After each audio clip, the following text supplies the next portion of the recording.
Hello everybody. I was just trying to fix something that I had absolutely no reason to fix. I didn't realize the game audio is capturing. It wasn't popping up, but that was because I wasn't on the right screen. Whoops. Alright. Here we are. Let me change the name of this even. Man. I did so much for no reason.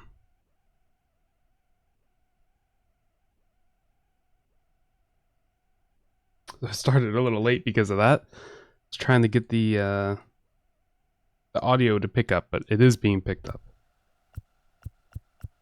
So that wasn't needed. Okay, I think everything else is working. I got quite a few audio tracks here. So, welcome to MLB The Show. Here's the game. There's different modes. There's Road to the Show, which is what we'll probably end up doing later. I hope the game isn't too loud. Actually, hold on. It might be, because I haven't put a limiter on it. Gosh, please. Okay, there we go. Limiter. Just do that. Okay. Now it won't be too loud. Sorry if it was too loud before. So, Road to the Show, you can make your own character and go through the majors. Pave your own path to the majors. Start in the minor leagues, which we'll go over. And then eventually you end up being a major league player, obviously. The point, the show. That's what people call the majors sometimes. I'm a Dynasty. This is their version of Ultimate Team. You get cards. It can be pretty fun. I won't play this though. I don't have PlayStation Plus anymore anyways. Although you can play it offline. It's just, you can't do anything online. We're not going to play it. It's pretty fun. You don't need to pay for anything, really. You can just kind of put the time in, which isn't too much, to get some cool players. March to October is essentially franchise mode. Which is, we'll just go over franchise mode first then. Franchise mode is become the GM of your favorite MLB team. You take it over a team and you play through all the games every season, and then you just continue to play season after season after season after season. You know, just over and over and over and over. And March to October is literally just you do one single season of it. Come through in key games and moments to propel your team to the postseason. It's supposed to be basically like a faster version, where, you know, it'll tell you it's, you know, April 24th, and you need to get a hit here to drive in runs, or oh, this pitcher needs to pitch this inning without letting in a run, or you'll lose, or whatever. I think that's what it does. And then the Negro Leagues, which might sound like but that's what they're called. And this is the first year they've had something like this in the game. I think any of the players. I have not actually played it, so I think it'd be kind of cool to do so at some point. But yeah, there are lots of really good players, because obviously baseball's around for so long. They used to, you know, have separate leagues depending on your skin color. And yeah, so there were some fantastic players in there that to maybe know at some point. But the first thing I'm going to do is I'm just going to play a game. There's obviously other ways that I can go through and show stuff, but I think the easiest thing is just to play a game, you know? So, let me just... So, what we can do is we can actually take over any of these games and play it. You know, I could play as like a very good team if I want to. So, like the Dodgers, they're very good. The Braves, I think they have the best record in baseball right now. Right behind them is the Orioles, 3 games behind them. 99-win Dodgers. They are always good. This year, I have no idea how they're this good, but they are. Almost reminds me a little bit of the Giants, when apparently there's 2 games happening simultaneously on the same field, 5 minutes apart. I don't exactly understand how that's going to work, but there you go. The Giants, where's their logo? Yeah, they're playing Dodgers. A couple of years ago, they had a crazy season. They were one of the best teams in baseball, and it just made absolutely no sense how they were that good, and they haven't been that good since. It was just, they caught lightning in a bottle with all their older players having like basically their best final season, and then their pickups playing really well. Or, free agency signings that most people wouldn't have thought would have done that well, and yeah, there. Who was like Lamont Wade? I don't think he was. I think he was from some other team. He wasn't even that great, and then now he is. So, or I'm not sure how good he is now. He was good then enough. I'm not sure how good of a player he is, like in general, though. Yeah, I could literally probably go over most of these teams, not all of them. It's just I know some of them. Like if you tried to ask me what's going on with the Guardians, I'd be like, they are a team that exists. The Tigers have a way better record than I thought they did. I think they've been on a roll recently. I remember them being way lower than that. It's actually pretty surprising that they're 76 and 84, to be completely honest. A little bit better than the Pirates. So, anyways, I can pick one of these games. How many games are there? 1, 2. This is only counting as 1. 3, 4, 5, 6, 7, 8, 9, 10, 11, 12, 13, 14, 15. Which makes sense. All the teams are playing. There's 30 teams. Let's go like this. We'll pick a random game.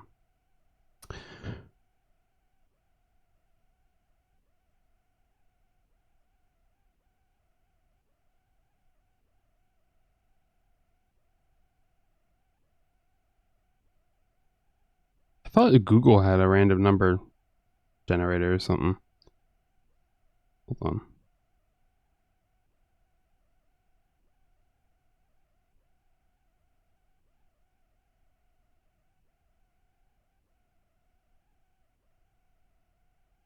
Well, whatever.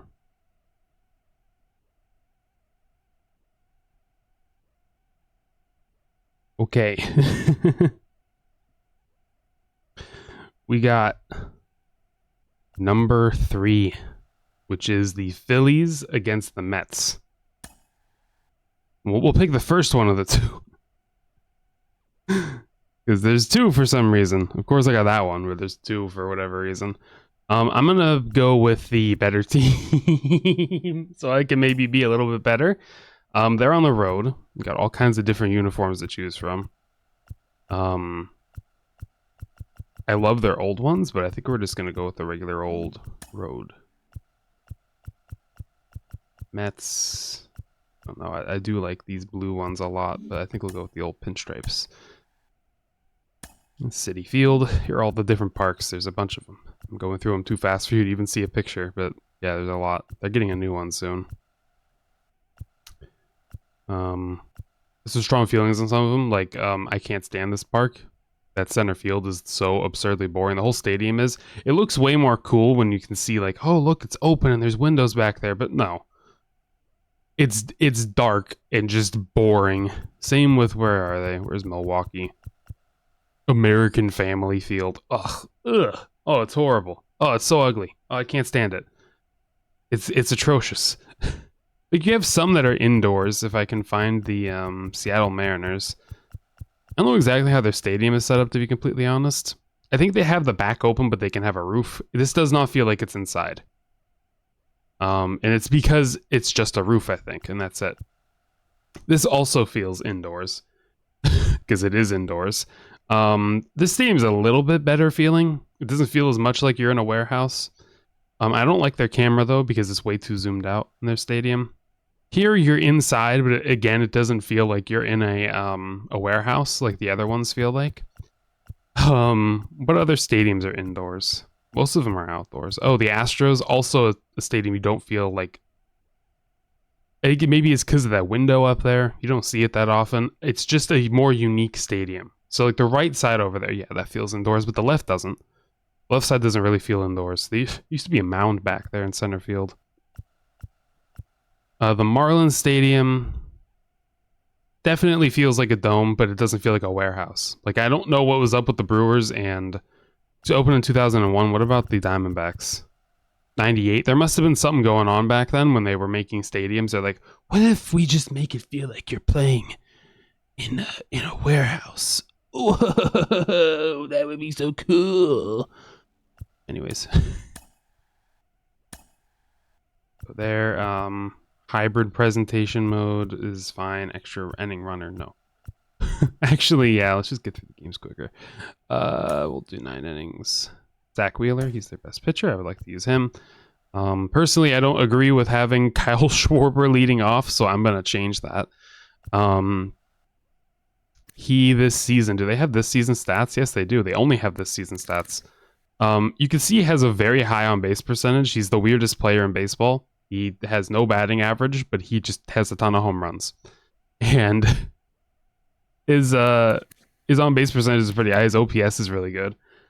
But this is a video game, so there's no way you ever want to have him leading off. I would much rather have Trey Turner to lead off, and then, man, is he having that good of a year? Yeah, having a pretty good year, yeah. I would rather have him bat cleanup, let's say, and then we could put him at second. Most of this is probably fine, unless I really want to put somebody there. Most of these stats are when he was on the Pirates. Kind of surprised they traded for him, honestly. Going against a righty, that's important information. A couple of these guys should be starting, like these two, really. Especially if we're going against a righty, let's put Stott in there, and then we will put in Brandon Marsh instead. Yeah, why was it set up like that? We'll go with this. So I'll try and explain how things go in a game while we play through this. Welcome from the home of the New York Mets. We'll go through the presentation here. I never do. The show has an NL East matchup. It's the Philadelphia Phillies. Oh yeah, this ginormous scoreboard. Did they fix it, or is it still giant? I'm not sure. I remember they had. Ballpark's gotten a little smaller over the years. They got, man, these guys talking are gonna mess me up. So digging in now. I mean, I can turn it off. The audio, I can turn off. I have to listen to see if there's music as well. You just kind of have them sitting there in the background talking very quietly.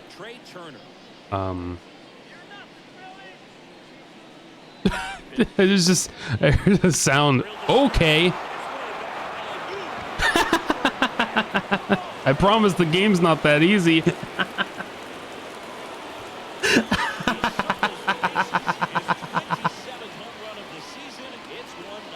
Oh, that's hilarious. I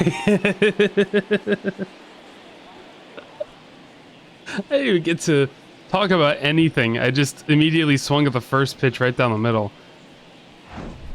Oh man, that was a fastball directly down the middle. Fastballs have no movement.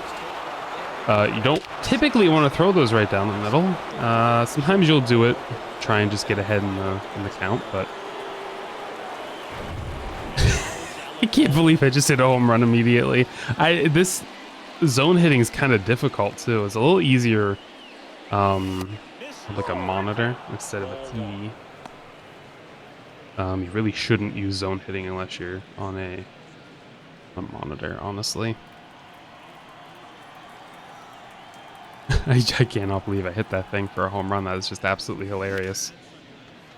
So that's a ground ball to the shortstop and first baseman. Ground out, 1 out. 3 outs in an inning. There's a top half and a bottom half of each inning. It's 9 innings. Whoever has the most runs wins. If it's tied, it goes into extra innings. And whoever has the most runs at the end of an inning will win. If nobody has more runs than the other, aka if they're tied, I could have just said that. If they're tied, then they will... Look at that thing in the outfield. 1,513 hits in his 1-year career. Yep. It's because these are like different players. I shouldn't have swung at that pitch. These are different like stats and players from normal because they're playing with live rosters. It's hilarious. And here's Kyle Schwarber. You'll just continue doing extra innings until somebody has a lead at the end of it. That's a forkball. A forkball is a changeup, which looks like a fastball, but it's slower and it just kind of drops. So it's there to get you to swing and miss at it, essentially, or weakly hit it. Yeah, I shouldn't have swung at either of those pitches. It's not a bad one to swing at. It's outside the strike zone, obviously, but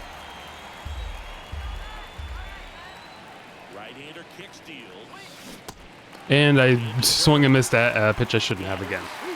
That forkball is pretty good. I didn't even know anybody threw a forkball anymore, but there you go. He's thrown a bunch of good pitches except for that one.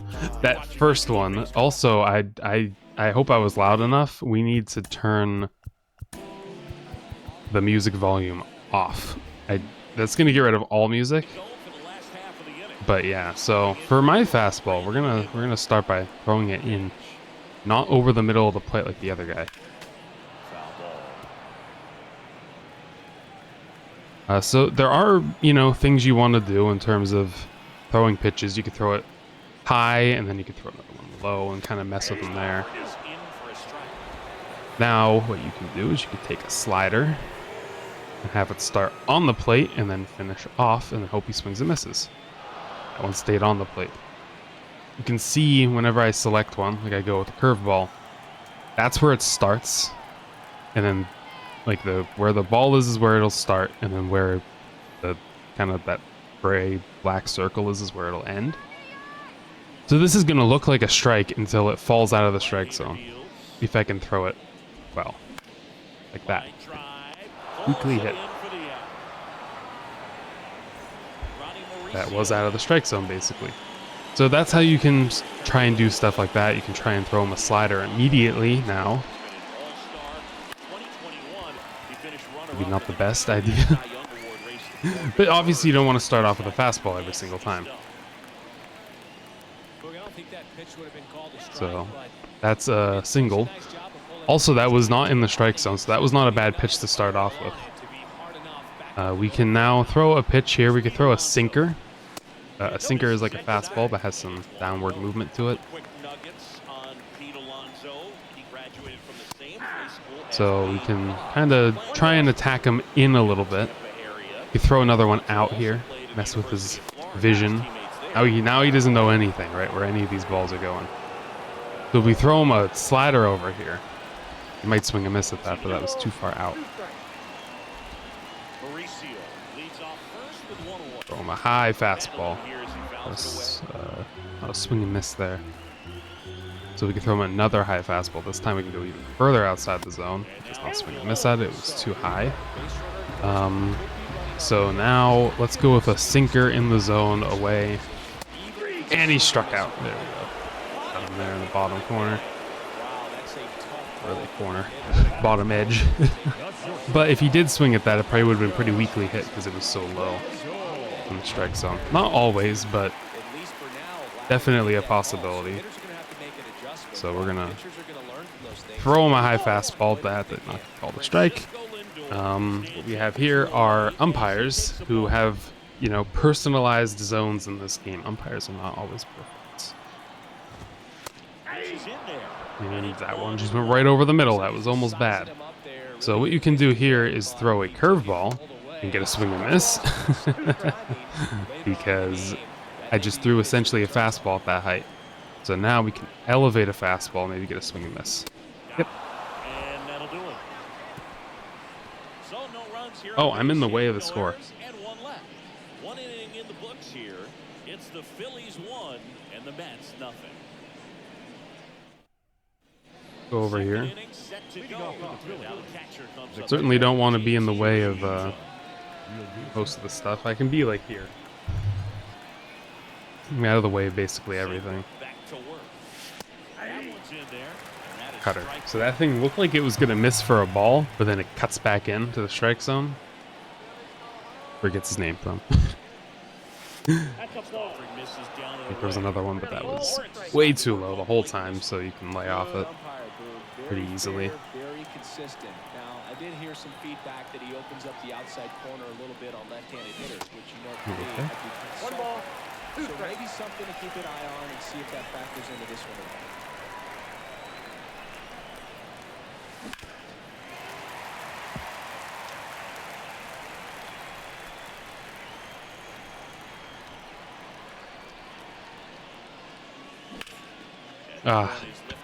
That would have been a good pitch to hit.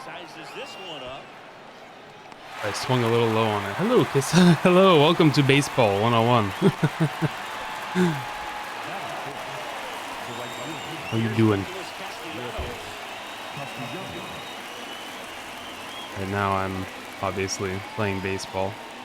Trying to talk through it a little bit more in a more, I guess, educational kind of way. I don't know how much you know at all about baseball in the slightest, but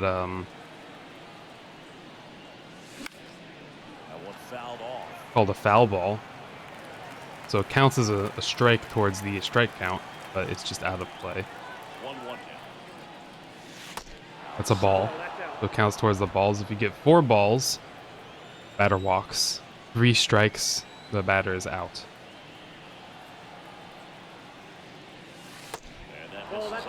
Trying to get some food done. Nice. Hope you have some yummy dinner.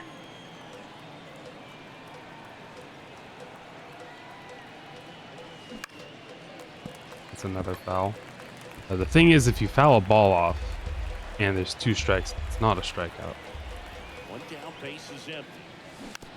Shouldn't have swung at that. But walked. 3-2. And that's ball. And that's a walk. So now you get first base for, not really for free. Yes, yes, yes. I will have fun with the ball game. So man aboard. This is Bryson's stop. Ooh, almost hit me.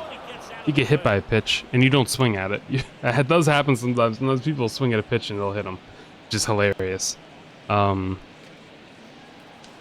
is a walk basically, so you get first base.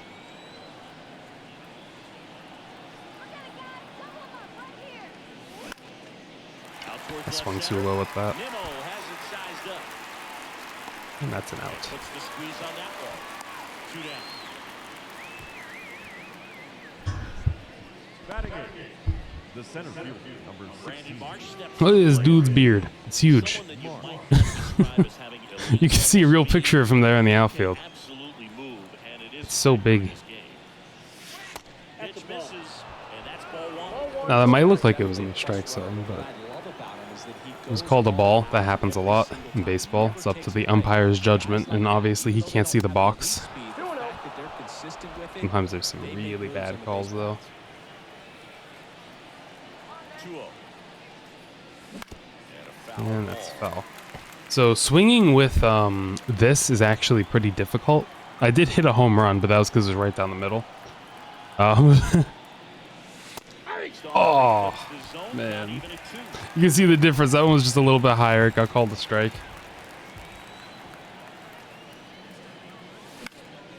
Ooh, all right. I got enough of that one.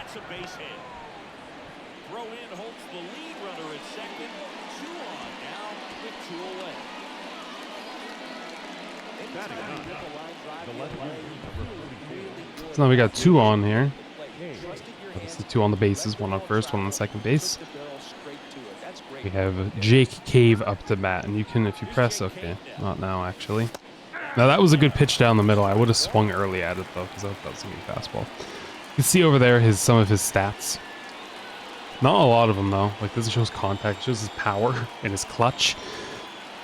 I think this is basically for the situation because there's a guy on second base. That means that there is a runner in scoring position, basically, in your clutch factor of actually being able to hit him in. And I'm 0-2. That's bad.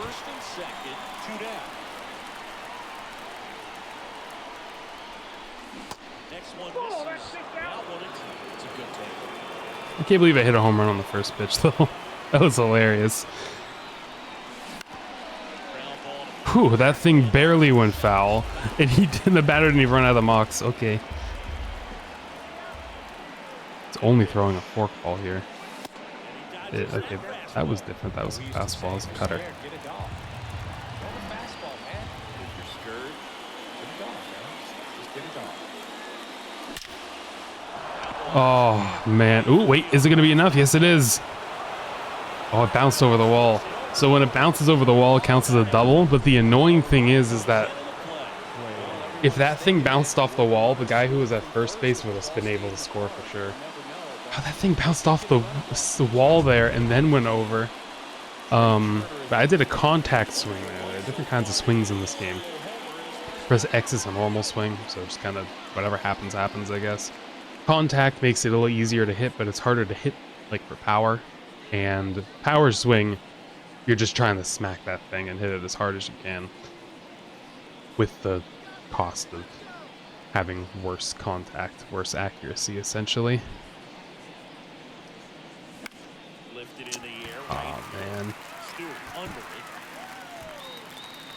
Squeezes it. Somehow, for some reason, they decided to throw the guy who hit a first pitch fastball for a home run, another first pitch fastball down the middle, except this time it was a little higher. Back here at Citi Field. Leading up Head to for the the bottom of the Mets. second. And The right stepping in fielder. for New York. So, do that again. You can see his power and contact. He's way more of a power hitter, so you don't want to leave anything out over the plate. But with how poor his contact ability is, you can get away with letting him, or trying to strike him out, basically, because he's not going to hit the ball super well. More of a power hitter. So the power hitter is going to essentially, unless they're very good, kind of sacrifice contact to just hit the ball more. So we're going to try and strike him out right here. I think it was in the strike zone more than I wanted, but it's okay. Bounced up the middle. And that chance handled. Sends it to first. That's one out in the bottom of the second. Batting fifth. You see the dynamic difficulty thing up there? As I continue to play better, it'll make the game harder, basically. Which is interesting because there's all those difficulty settings already exist, so you can just set it to 1. But this is kind of a way to catch you if you're doing too well, make the game harder. If you start to do poorly, it'll make the game easier. You can kind of ping pong a little. Action to it. Velocity pretty good on that slider. So far, moving the ball around nicely. So far I've attacked the bottom of the strike zone and stuff. If I elevate this, I could easily get a swing and miss. It's too high. One ball. And now that I threw it up there, change his eye level a little bit. Exactly. So those are the mind games that go on. Up and down is the most common way to try and get somebody to strike out, is you kind of attack up here, so he has to think that the ball can go up here, but then you throw him a breaking pitch that starts maybe even up here, but in the game it's kind of more down around this area and falls out of the strike zone. So to them, it's very difficult. The other way that you can try and attack a guy is throwing it inside and outside, which means he has a ton of horizontal movement he has to cover rather than just vertical. Just misses.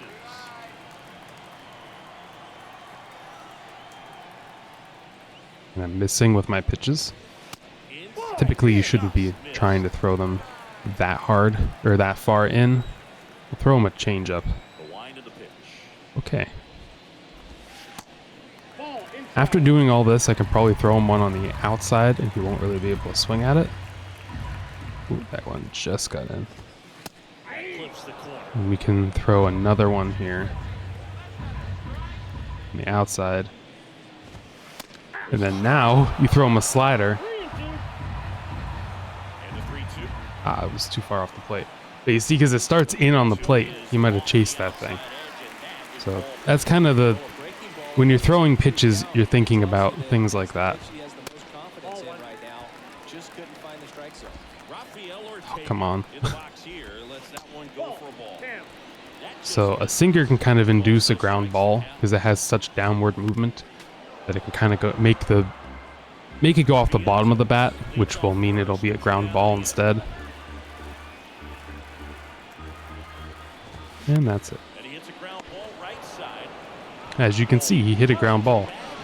Oh yes, the fan cam. We can go and look at all of our wonderful fans in the stadium eating their nachos and drinking their soda and having very creepy dead eyes.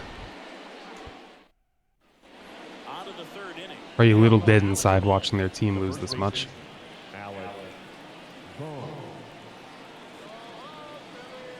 Ah, man, I swung too early at that, Fouled off. but it was a very good hit though. Just a little early. And a pitch. Out towards right I was center under that field. when I hit it, so if you're under it, it's gonna obviously go further off the top of the bat, which means it's gonna fly up in the air more. So you don't want to hit it right in the middle. That might be more line drivey. You might want to hit it a little bit above there. Really, in general, you're trying to hit the ball as far as you can each time. Not all the time though. Sometimes you just want to hit it if you're just looking to get somebody on base or something. But somebody like Bryce Harper is very good, and you don't want to just get on base. You want to try and hit it pretty far. And then you do what I did right there, where you get a fastball directly down the middle, and you pull down on the stick. I just cannot believe that I did that. That was a perfect pitch. And the 3-1. It's fouled out of play. See, there were 2 strikes, but I think actually no, that was the second strike. Let the hitter get his arms extended, tied him up a little bit, slightly up, slightly in. And that's another walk. I don't walk this much normally. Good plate appearance. I'm really trying hard here, I guess, for streaming. I never walk, like ever, normally. I'm always swinging. I think if they gave the pitcher a false scouting report on me, yes, I think I could Okay. go. So over here we have a guy on first base. I can have him steal second. So there he goes. And he's in there. Bad throw. So now he has second base. You can steal bags at basically any point, but you're going to want to do it the second that he starts to do his wind up to throw it, basically. So then you can get there before a throw from the catcher would be able to. Get there and throw you out. You have to be tagged. You can't just step on the base. Hello, Ace. Hello. Ooh, that's a nice one. he just tumbled trying to pick up that ball. Is everything looking okay on stream? I could have asked Kissa that earlier, but everything look okay? Cat is directly on top of me. Hello, Cat. It is okay, Ace. I hope you had a nice dinner. The funny thing is the very first pitch of the game, the literal first pitch of the game, I had a home run. I was like, there's no way I just did that. Looks fine. All right, cool. Thought that was absolutely hilarious.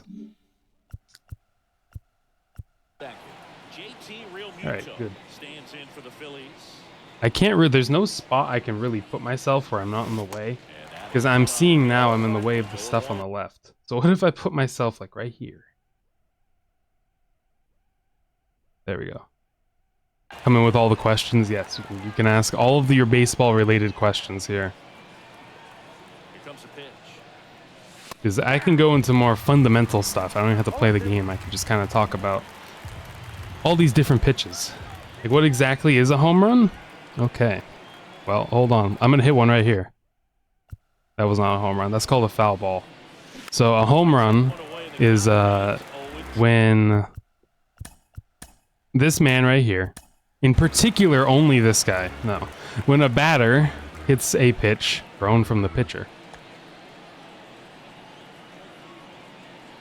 And you hear that really loud crack of the bat, and it goes wee all the way into the stands.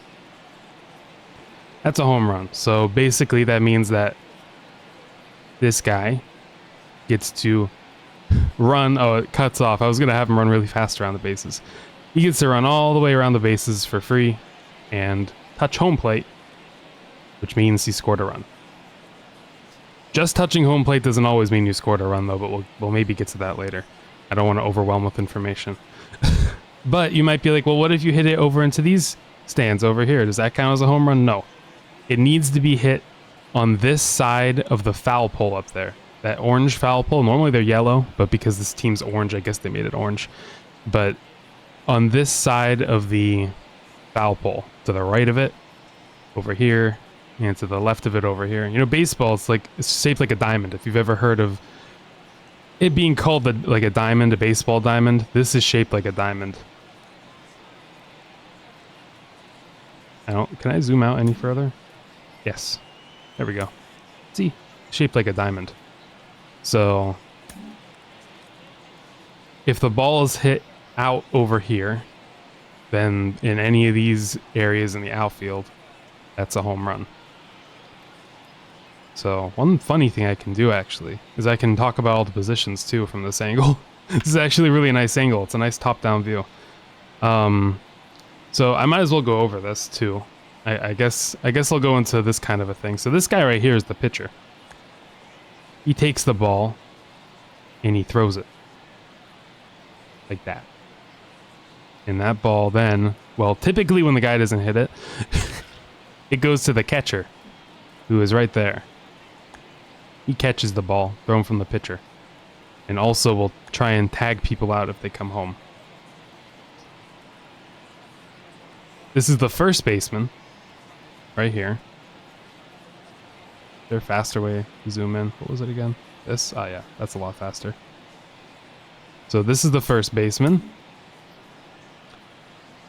This is the second baseman. Only 3 positions you know. Pitcher, catcher, and first base. Well, here are the other ones. This is the second baseman. Now, of course, the first baseman's kind of close to first base, but the second baseman's not really close to second base. But that's because there's this guy right here, a shortstop.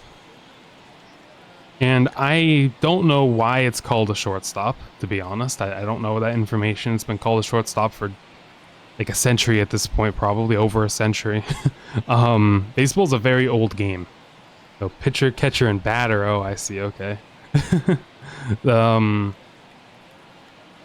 Baseball, yeah, it's a very old game. Like, I think the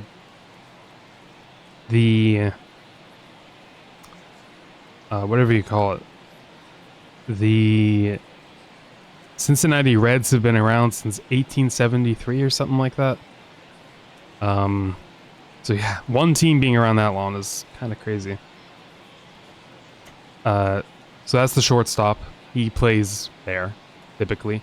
Also, these guys are basically in the right position because they don't have to stand there, but we'll get into standing rules soon. This is the third baseman, so he's near third base. They're positioned here, so this basically gives them optimal range to get a ground ball, so if the ball's hit on the ground, to field it. And if they field it, then they throw it over here to the first baseman, who's standing at first, and that's an out. Unless the batter's able to run and step on first base before the throw gets there. Also, when you run the first base, it's the only one you're allowed to run past. Basically because you're trying to beat a throw. If you run past second base, you can be tagged out. If you run past third base, you can be tagged out. First base is different. As long as you stay on this side of the line and you don't turn this way, you just run forwards and then turn back like that, you can run past it. Kind of probably too much information there, but just something I wanted to mention. If you see somebody outrun this base, no, they can't be tagged out. This is a left fielder. He's in the left part of the outfield. I know, it's kind of crazy. The name doesn't tell you much. Same with this guy in center field. He plays the center of the field. And this guy in right field plays the right of the field. The center fielder typically has... I mean, I could kind of talk about the attributes of each player. Center fielder typically is the fastest and best fielder because he has more area to cover. He has to go both ways. This guy barely has to go this way. So he pretty much only has to go this way, and he has help on this side from the center fielder. So the center fielder is normally your best. The right fielder will typically have, if not the best arm, maybe the center fielder has a better arm, one of the best arms, because the throw from here all the way to third base is very far. Obviously, to home is the same, but it's a far throw, so typically this guy will have the most arm strength. Shortstops and second baseman, but especially shortstops, are very athletic because they have a lot of space that they have to cover. Most batters are right-handed. This means that you're a right-handed batter if you're on this side of the plate. And when you're right-handed and you hit the ball, most of the time, you pull it, which means if you cut it down the field, pulling it means a right-handed batter hits it on this side of the field. By the way, when the camera's doing that, I'm not doing that. It's because it's hitting the netting back there. So it's kind of messing up. So you hit it, you pull it more. So this guy's normally very athletic. Because there's less left-handed batters, this guy needs to be athletic, but not as athletic as the shortstop. Left-handed batter have an advantage, pretty much, because there's more right-handed pitchers too, and that is, I guess we're getting a little ahead of ourselves, but for whatever reason, it's easier for a batter. Like a right-handed hitter typically hits better against a left-handed pitcher because the fact the ball comes out here in. I guess they see it better. That means a left-handed batter does better against right-handed pitchers, but because left-handed batters never face left-handed pitchers like ever, they're typically really bad against left-handed pitchers. So that's one of the huge uses for a lefty pitcher, is that typically they're pretty good against, you have to be able to throw against right-handed batters, but they're typically very good against left-handed batters. So you don't want your whole team to be made up of one kind of hitter. Some hit both ways. Those are called a switch hitter. I don't know if I'm just jumping around to different points. I was talking about fielding stuff, but I feel like I should mention that. Some will hit right-handed when there's a left-handed pitcher up there, and left-handed when there's a right-handed pitcher up there. Which sounds insane, but players do it. You would say right up there on the scoreboard where it says bats, you would say switch. Third baseman, the least of these three in terms of range athleticism, but they still have to be very quick at reacting. It's called the hot corner because, again, there's more right-handed batters. They're going to be closer most of the time, and if somebody is pulling the ball this much, they typically hit it harder. So you got to be very fast with your reaction times. And then the first baseman. And because of the fact that, like I said, there's less left-handed batters, this is typically the position on the field that requires the least. This is where a guy who hits well but cannot field will go. I don't know about Pete Alonso here. That's not Pete Alonso. I don't know who this guy is. Pete Alonso is normally their first baseman. I don't know how athletic he is, but typically you don't need to be too athletic. But it is nice when you have a good first baseman. One of the number one things a first baseman can do is not every single throw is going to be perfect. So having them tall lets them catch higher balls, and they need to be able to pick them out of the ground. So if a ball bounces here, that guy's got to be able to catch the bounce. So I think I probably gave too much information here, but it's just kind of what came off of my head. So those are all the positions and sort of their responsibilities, I guess. And then what is this even? Oh, hey, look. I don't know why I'm on this, but here's a ground out. So shortstop has to go over to his side there, field it, set his feet, and throw it over. That was a good throw to the first baseman. And notice how he runs past it. He's not safe though, but still. But yeah, left-handed batters are typically coveted because of the fact that they face so many righties. I don't know if there's anything else interesting. Here's a ground rule double. This is interesting. Okay. So this was a nice hit by me. I'm complimenting myself. Here's a lefty, right, against a right-handed batter. Cracks this thing all the way out here into the outfield. It bounces, hits off the fence, and goes over the fence. That's not a home run. because it hit in play first. So it means that that is a it is a hit, but it goes over the fence, so that means it is a double.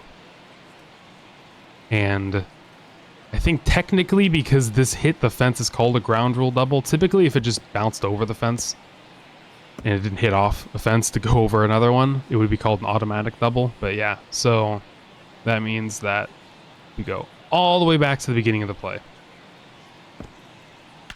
He goes to the second. He goes home.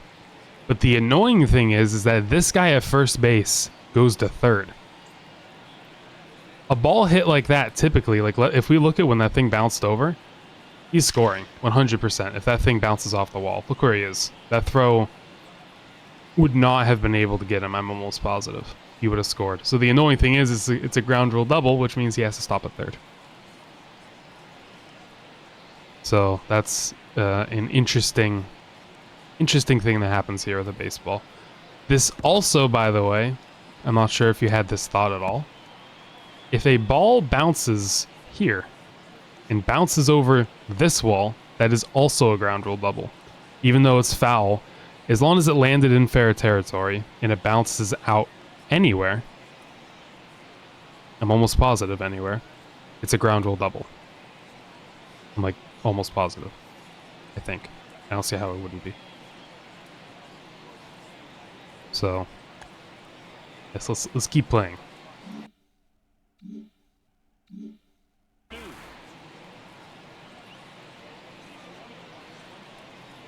I still need to attend to pay enough attention, so I have to ask a lot of questions.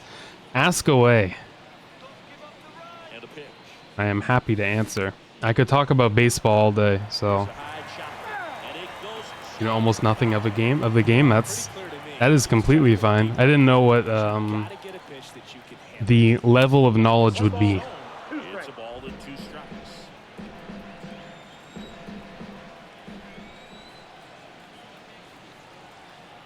So, what is a foul ball? He's been trying to tease Um, that slider. These hitters I think I can. Let me hit one. have patience, not going outside the strike zone. That's not a foul ball. That's a fair ball into the corner, and that's going to be a double. It's a double because he ends up at second base. He'll score. It's 4-0. So, let's use our imaginations here. These days, when you see a ball Okay, crowd, you can calm down there a little. Let's use our imaginations. This ball, its trajectory took it this way. And it landed. See how there's netting? If it hits the netting, it counts too. It hits the netting, that's a foul ball. It's if it's on the other side of this line. Now, there is more to say about this though. So if a ball lands here, but trickles out over here, that's a foul ball. But past the first or third base bag, if the ball lands here and then goes out, it's a fair ball. And a fair ball means it's in play. So that's a fair ball. A foul ball is if it's out of play. So if it lands here, it goes into the stands and doesn't land in fair territory past the first base bag. So if the ball was hit in the air and it landed here, that's a foul ball. If it's hit in the air and it hits the netting, that's a foul ball. If it goes over the fence there but to the left of the foul pole, that's a foul ball. If it hits off the foul pole, that's a home run. No, you don't get any points for foul balls. You see, because there is a small exception to that. It's not, though. It's not an exception. And I'm not going to explain it, because it's just... I have to stop myself from doing things like that. There's no exception to it. A foul ball does not get you a point. We're just going to go with that. Because if I go too far into the next thing, I'm just going to confuse you. So, that's in Baseball 102. Sorry, not 101.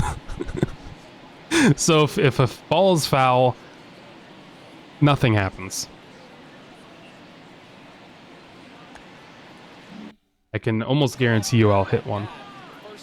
And then you can see one in action. That's a ball. It wasn't in the strike zone. You can see the strike zone there is this box. So instantly in today's If it ends up in here, it's a strike. Real Muto leads off second with 1 gone in the inning. Oh, that was a nice play. On the ground to third. Oh, great stop. Throw to first, and they got the out. See, yeah, you have to have those quick reactions over there at third base. How many plays are there in an inning? So an inning goes until there are 3 outs. And I can go over what outs are. So I'm going to go into the field because it's just easier for me. So where's the... There's got to be something around here that tells you how many strikes there are in the... Oh, okay, up here. Right there. See how it says... I'm kind of in the way, but... You can ignore the one on the right, honestly. So there's balls and strikes. 3 balls, or the maximum amount that you can have before something happens, is 3 balls and 2 strikes. If you get 3 strikes, you're out. That's a strikeout. If you get 4 balls, that's a walk, and you get to take first base. So that's one way to get an out. Another way to get an out is to hit the ball in the air, and in the air, it never touches the ground. A fielder catches it. By the way, if a fielder catches a ball over here in foul territory, that counts as an out. So it doesn't matter, it's foul. If he catches it, it's an out. That also means that if somebody were to be here, right here, and reach over into the crowd and catch a ball, that also counts as an out. Those are pretty cool plays. But the fact that the netting goes this far means you don't see as many of those now. You kind of have to... The netting used to... You know the netting used to only go to here? Right here. These extremely hard-hit balls would just fly right into the crowd and hit people. There were some injuries sometimes. So, oh, hello Pepsi. Thank you for the head bat. We're having a good day. But yeah, if so you don't get as many of those where they reach over. But if the ball is caught in the air, that's an out. If the ball is hit on the ground, like that one we saw, or right here, this one. Right, it's hit on the ground. You can see it bounce. Get upset when someone catches a foul ball in the crowd. The people will get upset if at home, a home player. I think you're thinking of a very specific incident. It happened right over here in a different ballpark, right about here. If you're at home and somebody tries to catch the ball, but the player can catch it and they mess with them so they can't catch the ball, then yeah, some fans are going to get mad. And there was a famous incident where a Cubs fan, it was in the playoffs, I think, he didn't reach over this fence. You're not supposed to do that. He did not reach over the fence, but he kind of put his hands up to try and catch the foul ball. Maybe the Cubs outfielder could have caught it. It wasn't a guarantee. Cubs outfielder got very mad. He was like, "Ah!" afterwards, and that was an infamous play because the Cubs have historically been terrible. They won a World Series recently. It's just the championship in baseball. But yeah, that's why people will get mad. There's also other examples, but I don't want to crowd your brain with too many things for why people could get mad that somebody in the crowd caught a ball. Because, yeah. This ball, you can see it bounces on the ground right there. It bounces twice, actually. It bounces 3 entire times. Doesn't need to. I'm just saying. He fields it. Throws it over here. First baseman catches it. Yeah, that's one reason you want to be tall. You can do that kind of like a stretch. That's an out. That's a ground out. So... then if it's hit in the air, that's a fly out. Or it could be a line out, or it could be a pop out. But they're all the same thing. Basically, the ball in the air was caught. That's an out. That's a ground out. There are other kinds of outs, though. There's also force outs. Okay, yeah. We're about to get into a little bit more here. So, if he, right here, were to just keep running, you have to tag him. Like, force outs are going to be kind of hard to explain. You have to tag him before he gets to this bag. You can, basically, let's just say, let's not get into that yet. You can also tag somebody out if they're not on a base. You can do that at any point in time. If they're not on a base, you can tag them out. If you have the ball in your glove, you can tag him with your hand, with the glove. You can hit him with the glove, ball in the glove. Or you can have, I guess, the ball in your bare hand and hit him with it. But, yeah, that's tagging someone out. Those are essentially the only ways you can be out. I hope that this is making some form of sense in your brain, because I have to stop myself from going too far. Something, an exception pops up in my head, and I'm like, I must say it, but I don't need to say it. It is making sense? Okay, good. Let me show you something fun here. I'm gonna mess up on purpose.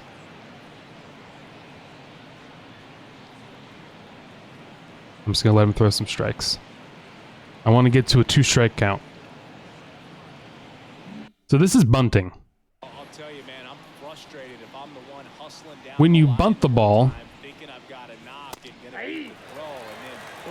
you barely hit it. And I'm gonna try and do something to show you what happens. It's a 2-strike count. Okay, that didn't work perfectly. That's called a bunt hit. It didn't work how I wanted it to. But we're going to use our imagination again for this. That's a bunt hit. Those are good when you're really fast. The exceptions is fine. Okay. I don't want it to go off too long. Like, and then we were talking about outs, and I start talking about the reason that a player gets called up from the minor leagues, and you don't even know what the minor leagues are yet. So, because I could. So this is called a drag bunt. Essentially, I don't know if he's really allowed to put his foot outside the box like that, but he's quickly hitting the ball and then running. So then one of these guys has to run up, grab it, throw it, but he's too fast and beats it out.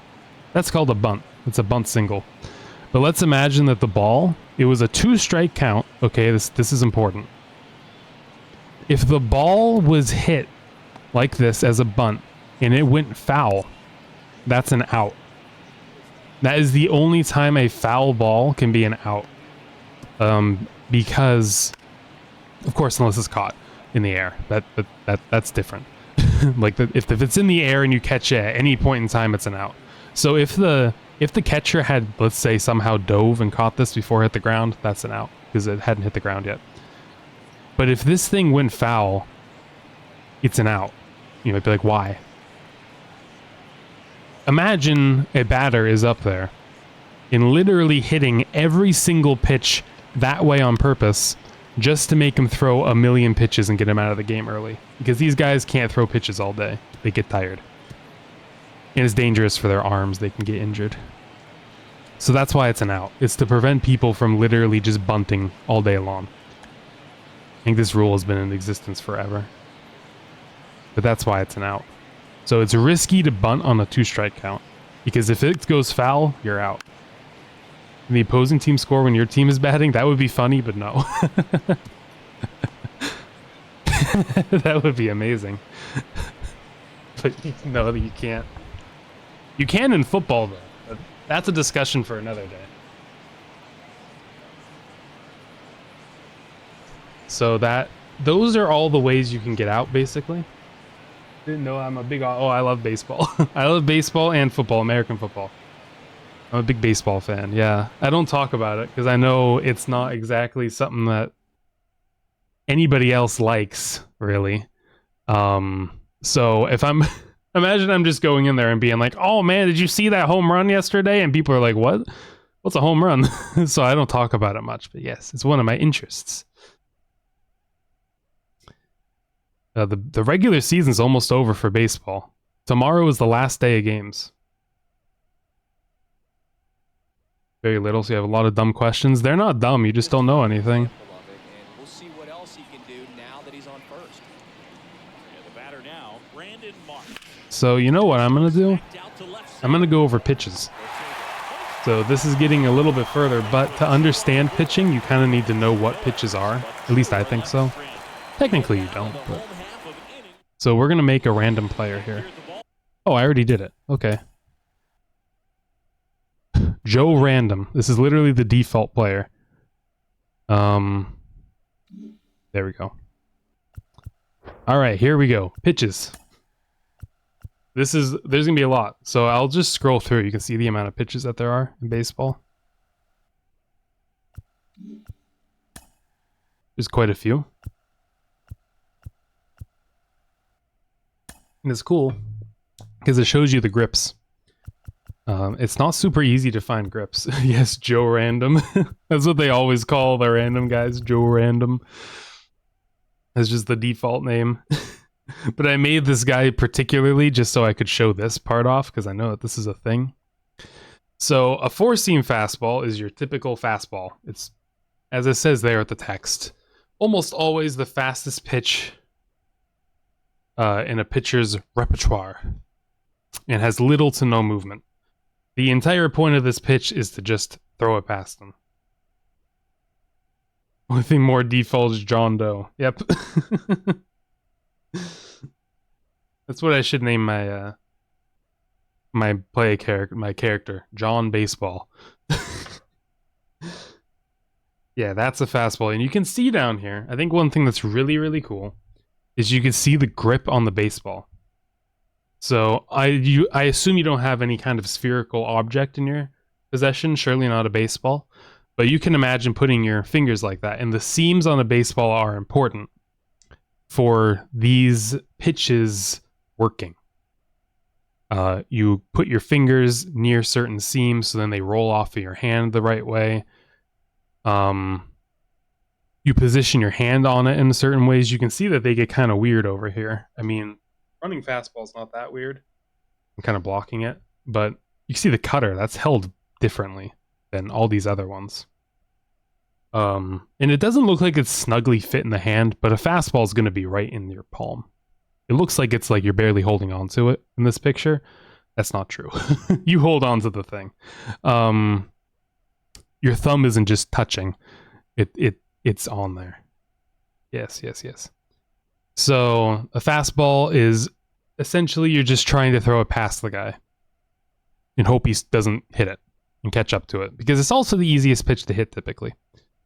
A sinker is essentially a fastball that moves down, and it's slower normally than a fastball. It has movement. You would be like, why don't you always throw the one that has movement? First off, some pitchers just can't throw some of these different pitches. Every pitcher is different. You'll see a bunch of different throwing motions, especially if I play some other teams, you'll see some very interesting motions for throwing. It's just whatever works. And same thing with pitches. Some are just not going to get much movement on a pitch like this. And so you're not always going to want to throw a sinker that has that downward movement. Also, fastballs, even though they just travel straight in a ball, it can't go up, obviously. Can't defy gravity.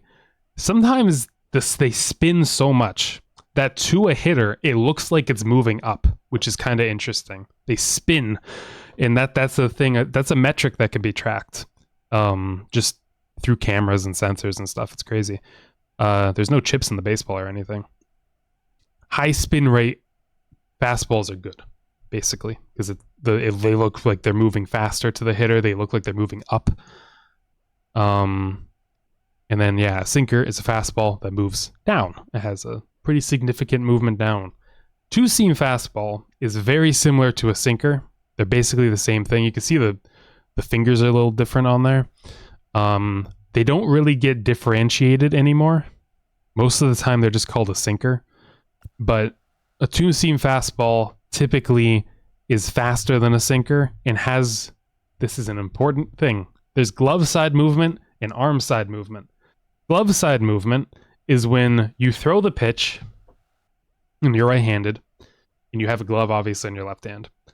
If it moves glove side, that means the ball moves to the left. It moves towards your glove. So if you're other way around, if you're a lefty, that means that if it's glove side, it moves to your glove, so it moves to the right if you're a lefty. So if I mention glove side or arm side, that's what I mean. You can just imagine a right-handed pitcher though, because it'll be easier. But I'm going to say glove and arm side. So arm side's obviously where you're throwing it. So a two-seam fastball moves arm side. So that has that kind of run. A sinker moves more down, but like I said, they're pretty similar. A cutter moves glove side. It's faster. It's a mix between a slider and a four-seamer. We haven't even gotten to sliders yet. But essentially, it moves laterally. It moves towards your glove, which is different than a two-seamer. You can kind of think of them as being opposites. Why not just say left and right? Because left and right only works if it's a right-handed pitcher. I can say left and right if it's confusing you, and we'll just imagine we're only a right-handed pitcher, but it's because of the fact that they move differently depending on if you're a lefty. I guess I should explain that. A left-handed pitcher, the pitches move differently. So yeah, sorry, I didn't explain that. Hold out your hands and look at your index finger and your middle finger. Your middle finger is longer than your index finger. Probably. So if you imagine a ball rolling off of your hand, it's going to roll off of your middle finger last. And if you hold both of them next to each other, they're different.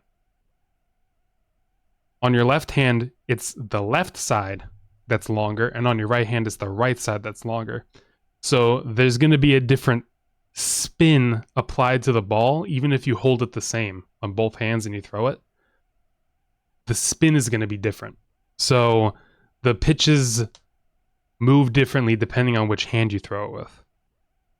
So that's why it's glove side and arm side. I can just default to a right-handed pitcher and say left and right, which might be simpler. But yeah, if you do what I mean, I'm doing it myself. Like, you do finger guns, pew pew, and you look at your index finger and middle finger only. You'll notice that. So the ball rolls off of that middle finger last. And that is kind of how the spin is determined. Like a two-seam fastball. Because of where the middle finger is positioned on the seam, if you look at this picture, it's hugging the bottom of that seam. So please simplify it as much as possible. I'm trying. If you look here at the four-seam fastball on the left, let me zoom in even, because I can do that. So, the four-seam fastball, if you notice next to the finger on the left, from my perspective, not the batters or the pitchers holding it, the person holding it, from my perspective, the left finger is grabbing your fist and throw. You basically do normally, but when you're trying to get guys out, you have to do all these fancy things. Notice how the seam kind of dips down right there? Or no. I need a cursor. One of these is nope, not that one. No, not the coughing rat. Here it is. Yeah, it is a pretty mental sport. So I'm gonna actually make my screen full screen. I can read chat on screen. So you notice how it kind of goes like this? The seam. Yes. It's all about learning baseball today. Yes, the coughing rat. He made a brief appearance. So if you were to turn this baseball 90 degrees this way, it looks like that. See? So he's gripping it here for a four-seam fastball. A two-seam fastball, which these both have the same thing. Like I said, they're very similar. So we're just going to look at the sinker. His middle finger is this one. It will be the last thing that rolls. I'm going very advanced here, but I want to explain the glove side movement mattering. So that's the only reason I'm explaining this. His middle finger here is going to be the last thing that rolls off, and it's going to hit that seam that his finger is on. Notice how it curves in like that? It's resting right about there. Because his middle finger is the last thing that rolls off, the pitch is going to have movement based off of that. Based off of where the seams are. So, the other way around, if it's a lefty holding this, which actually now that I look at it, no, it is a righty holding this. If the lefty is holding it, it would be the other way around. Which means that instead of it going this way, the lefty throwing it, it would go that way. And it's entirely based off of how you hold the baseball and how it rolls off of your fingers is how it'll go like that. So that is why I was saying glove side and stuff, but I don't have to. We can instead simplify it by saying right and left, and I'm only talking about a right-handed pitcher throwing. And we'll do that because honestly, I that's how I think of it in my head. So we'll simplify it down. That's the reason I said glove side and arm side movement, but we're going to simplify it, okay? Move everything back.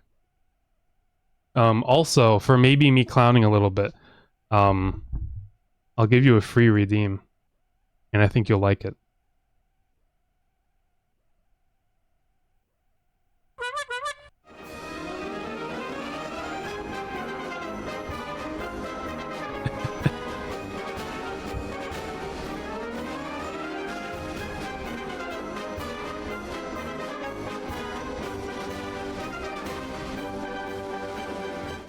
Amazing, right? That is public domain because it was done by the United States Marine Corps. And anything that a government official makes is public domain. So, yeah. Right-handed. Don't know enough to talk about sides that aren't universal. Yes, I will use right-handed. That'll make things easier. Yeah. Yeah, I thought you'd like that. I even got the bicycle honk in there. That was what the sound was, but the nose honk. Because I really wanted to make sure I got a song that was absolutely royalty-free, copyright-free, public domain, and that was 100%. Sometimes you can't trust the ones on YouTube to say that they are. So, if we want to keep things really, really simple, a four-seam fastball goes straight. A sinker is a fastball that goes down. A two-seam fastball is a fastball that goes to the right. A cutter is a fastball that goes to the left. And a running fastball is quite literally a two-seam fastball that goes to the right. I've never heard of somebody throwing a running fastball in my entire life. I'm going to be completely honest here. I remember, I think it was Johan Santana in some of the old games had a running fastball. I've never heard of somebody throwing this before. I think I've heard someone describe a pitch as a running fastball. But yeah, so we'll just keep things simple like that. Now, I don't know why they put the knuckleball here in the middle. We're going to go to the knuckleball last. We're going to skip it. But I'm just going to show you, these are all off-speed pitches right here. That's not an off-speed pitch. It's not an off-speed pitch. There's a lot of off-speed pitches here. So a changeup, as it says up there in the top left, appears like a fastball, but is much slower to disrupt batter timing. And I mentioned that a couple times with the forkball, which is literally just a type of fastball. I mean, a type of changeup. It's basically just a changeup. It looks like it's a fastball, but then it just slows down and it drops. Yeah, it's really hard to learn. That's why I was going to go over it last, because it's its own pitch. Technically, it's off speed, but it's its own pitch. So that's why I was just going to talk about it last. It shouldn't take too long to go over either. There was actually a really cool YouTube video I saw that went over all the different pitches and showed video of them. I wouldn't want to watch it on stream because I'm scared, but it was actually a really cool video. Went over every single pitch and showed video of it, so I could send that. But that's the point of a changeup, and you can see how it's gripped here. Changeups are gripped in a bunch of different ways. Literally 1, 2, 3, 4, 5, 6 of them are in the game. They do the same thing. They're gripped differently. They move a little bit differently. Certain guys will have more success with one versus the other. The splitter is a little bit more interesting because there's pitch tracking, and it will automatically, it can detect based on the spin of it and how much it moved and everything. It's pretty crazy. It knows what a pitch is. And they have splitter distinct from a changeup. So a splitter is basically a changeup, but it works more like a breaking ball, which we'll get to after. It has a sharp dip, very sharp dip, and it's typically faster. You can see how it's 87, and then this one's 83. I know you might not know miles an hour, but I mean, I do, and it's not like this is like, oh, yeah, of course, I know what that looks like. No. It's just a way of measuring the speed. I mean, you can very easily learn miles an hour for pitching because it's not like somebody's actually moving that quickly. So it's more of a mental thing that you can focus on. You know enough about miles an hour, yeah. Oh, that's good. So a circle change, thrown with a grip that forms a circle. You see that with the index finger and the thumb. Generally has more lateral movement, so it moves more. If they say lateral, I'm gonna guess it moves to the left more. Things don't move to the right very often, honestly. Most things move to the left. There's two-seam fastballs, sinkers, and screwballs, and people don't throw screwballs. We'll get to that. So probably just moves to the left a little bit more, apparently. A palm ball is a type of changeup that has a sharper downward movement. Cool. You can see he really just holds that thing in his hand. And the thing is with pitches, something I should mention too, is the way you throw it, you want it to look the exact same to the hitter. You don't want to be moving where your arm is or make it obvious that like the ball's coming out of your hand differently or something, because then they'll be able to know what kind of pitch it is. So I remember there's a Jacob deGrom. I used to see this picture all the time. He's a pitcher. And because, like I said, they track everything. It showed the release point of all of his pitches, and they were all in one cluster together. Why don't people throw screwballs? That is a weird thing that I don't really know the answer to. There was a myth, I don't think it's true, that because when you throw a screwball, you move your arm in. So imagine at your wrist, you turn your wrist, your right wrist, you're holding it as if you're holding a baseball, I guess, you know, 2 fingers and a thumb, and turns to the left. There was, I don't think this is true, a thing where throwing a screwball made your arm physically move to the left more. So you kind of had like a messed up arm after throwing it. I don't think that's true, but that myth made it so people didn't want to throw screwballs. And I think the issue is nobody knows how to throw them. So nobody can teach it. So people just don't throw it. They're an interesting pitch because it moves to the right. Like I said, pitches don't go to the right. That's one of the only breaking balls that actually goes to the right. You might find a changeup that has a weird movement, but it's because of the way your arm goes. And I'll talk more about that in a second. After I'm done with the knuckle pitch. Yes, basically. It's even rarer, honestly, than a knuckleball. I think it's just because nobody can really teach it. Nobody can give advice on it. A forkball is similar to a splitter, but thrown to have a slower tumbling action. It does get held like a splitter. You look at how it's held, although it's even further out. That's why it's called a fork, because your fingers are so far apart. Like some people, if they don't have big enough fingers, wouldn't be able to throw a forkball. They just wouldn't be able to, because their fingers couldn't go wide enough. So they'd have to do a different kind of changeup. And we're skipping the screwball because it's not off speed. I don't care what this game says. And then a Vulcan change. Thrown with more downward movement than a regular changeup, which I think they already said for the palm ball. Held very oddly. I think it's called that because of Star Trek. Isn't it? Vulcan. Look at how the fingers are. That's 100% why it's called a Vulcan change. That's hilarious. So this must have been made back in the 60s, this pitch.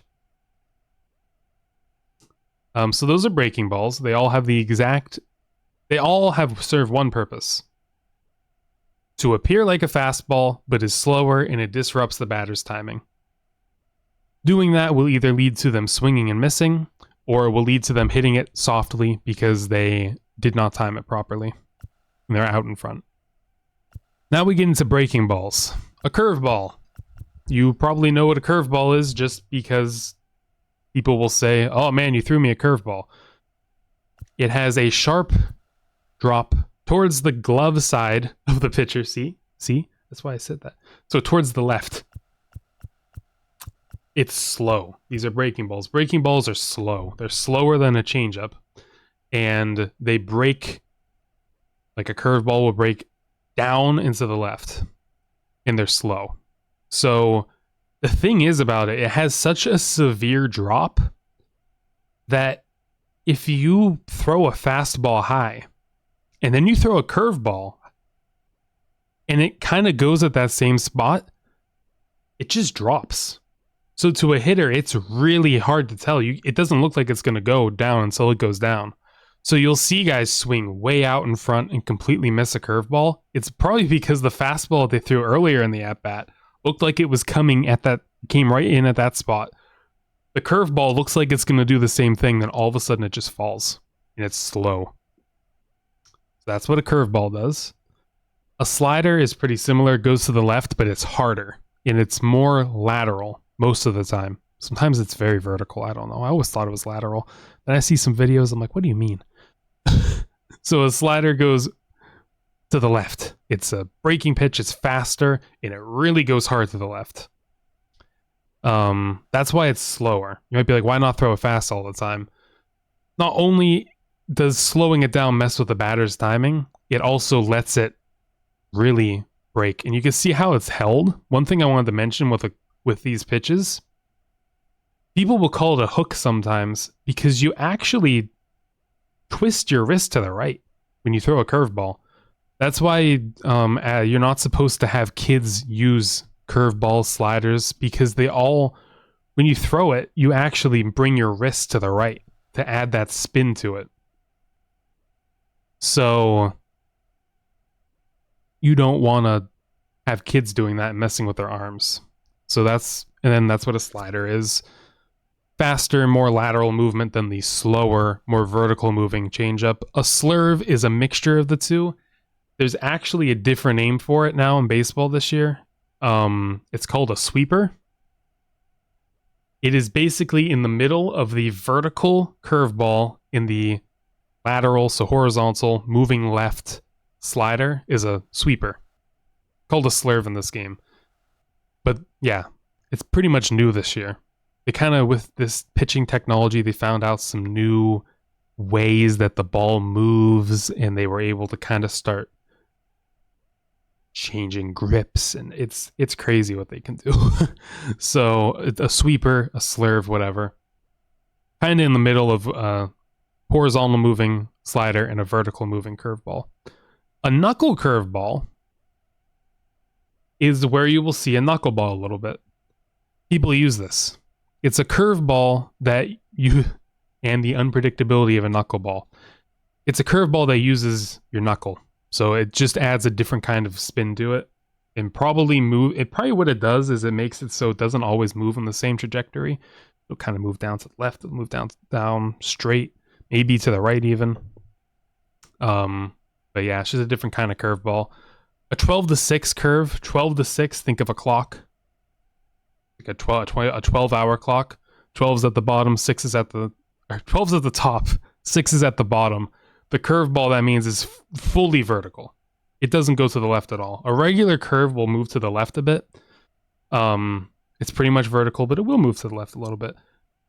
12 to 6 just goes down. And then a sweeping curve is essentially a sweeper. I don't know. I mean, these are basically, there's an archetype. There's a curveball and a slider, and then these are just different versions of them. This is kind of like a sweeper too, I guess. And then the screwball, again, you throw it to the left. It works like a curveball, but it just has different movement. People don't throw it because nobody knows how.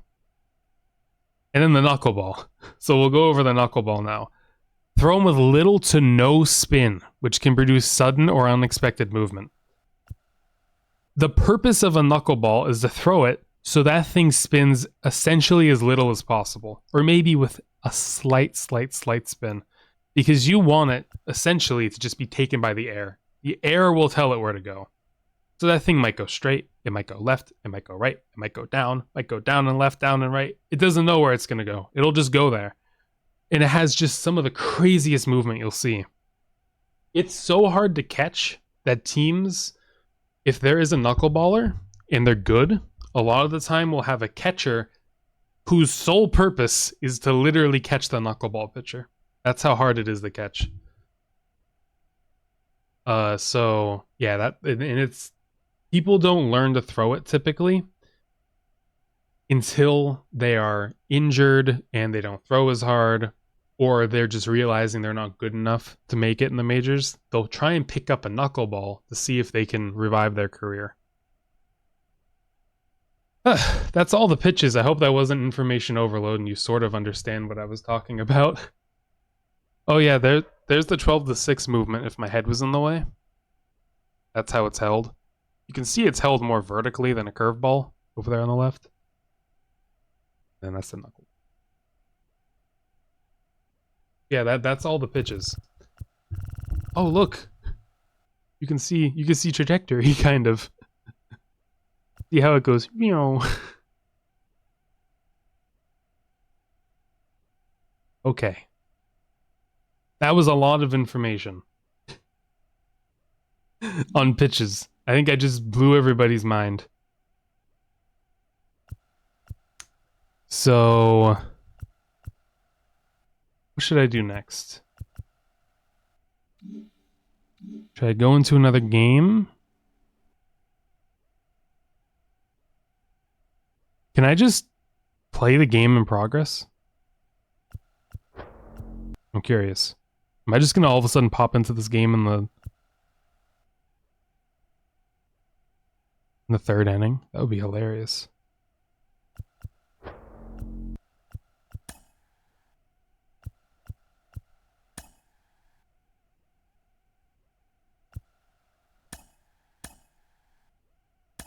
Okay.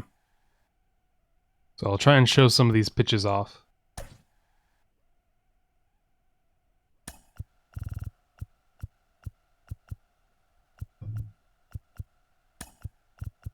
And I hope the commentary isn't too loud. I can just turn it off. Sadly, we didn't just pop in the third inning. That would have been funny. So here are the pitches. Now this guy has such a good slider that's his first one. Typically, a pitcher's first pitch is going to be their fastball. But here you can see this is how a fastball moves. It just moves fine. Fine, moves straight. And if we take his curveball, notice how it starts higher and then ends lower. That's how you can create deception. See, he swings and misses at it. He barely hit the ball because he swung really early. It looked like it was coming higher up, but it didn't end up going that high. Here's a slider. You can see he's a lefty though. So because he's a lefty, it moves the other way. And we struck him out. It's just that easy. I don't know why you don't just strike everybody out all the time. What are these pitchers, stupid?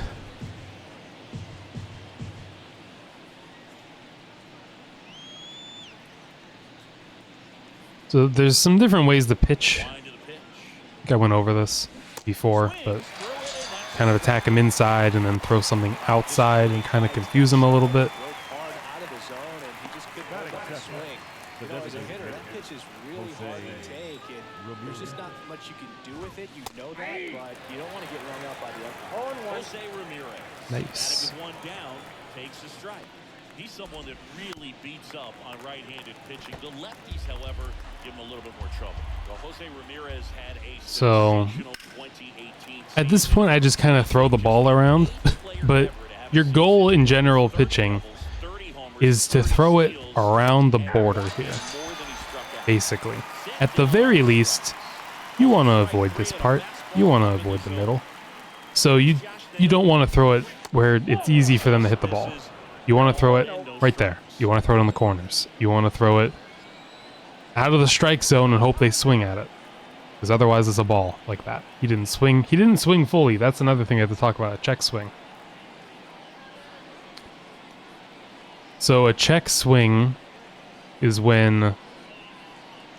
Now, I would say he swung at that, to be honest, but typically it's when your bat... It's up to the interpretation of the umpire. But a check swing, which means he didn't swing at this ball, typically means he essentially stops his swing here before it goes like too far. Basically, it can't break this like straight, I don't know what to call this, parallel, whatever. I think he went too far personally. Typically, you know, maybe look at like the wrists to see how far they went. But this umpire down here, most of the time, watches to see how far he swung to call him out. Or to say he swung at the pitch. In game, they said he didn't. I think he did. So now what you can do is you can take that curveball and you can throw it over here and hope that he will swing and miss at it. Oh.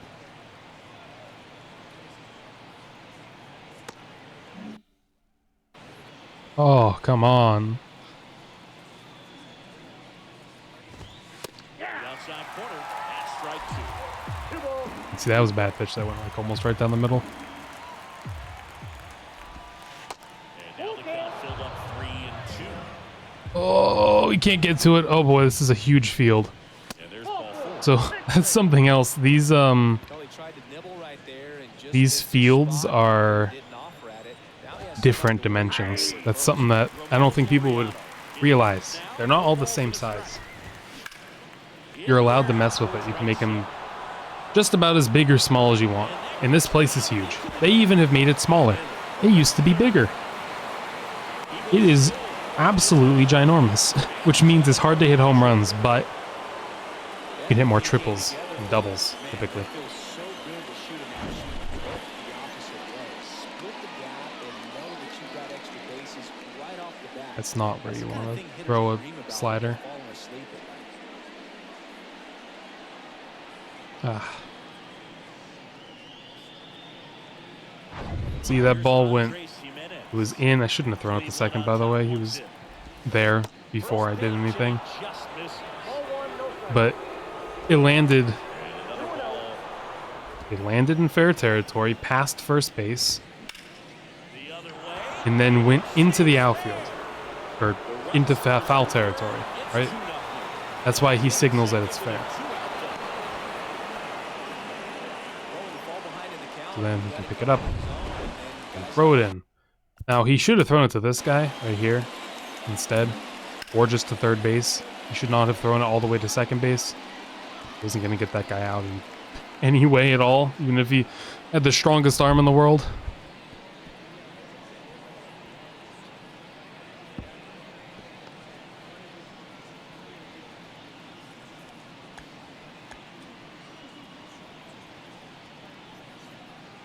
No.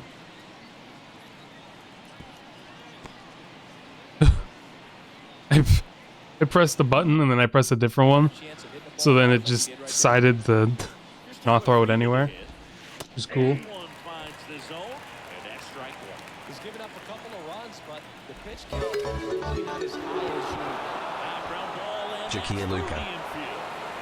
The run comes in for second. Oh, thank you for the resub. Thank you. I didn't hear any alert for that though, but thank you so much, Luca. Thank you for the resub. I hope you're having a nice day. Very nice of you.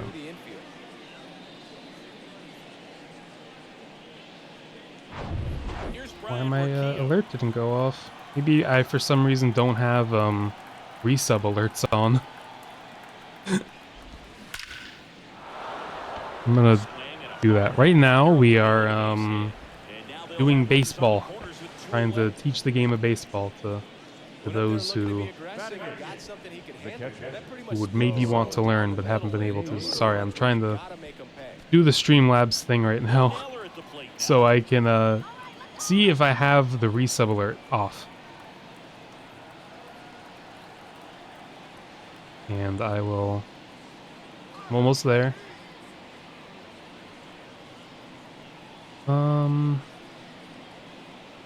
Resub. Huh.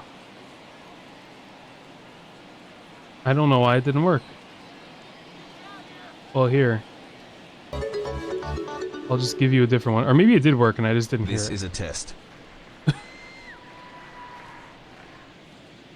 Oh, you did? You saw it and heard it? Okay. It's just really quiet for me. I could see how I couldn't hear it considering I barely heard that. Let me turn game volume down for myself. Alright, good. Good. I just didn't hear it. As long as everyone else did, I'm happy with that. Hello, Everglow. Yes, it's quiet for me for some reason. Ooh, that was almost bad.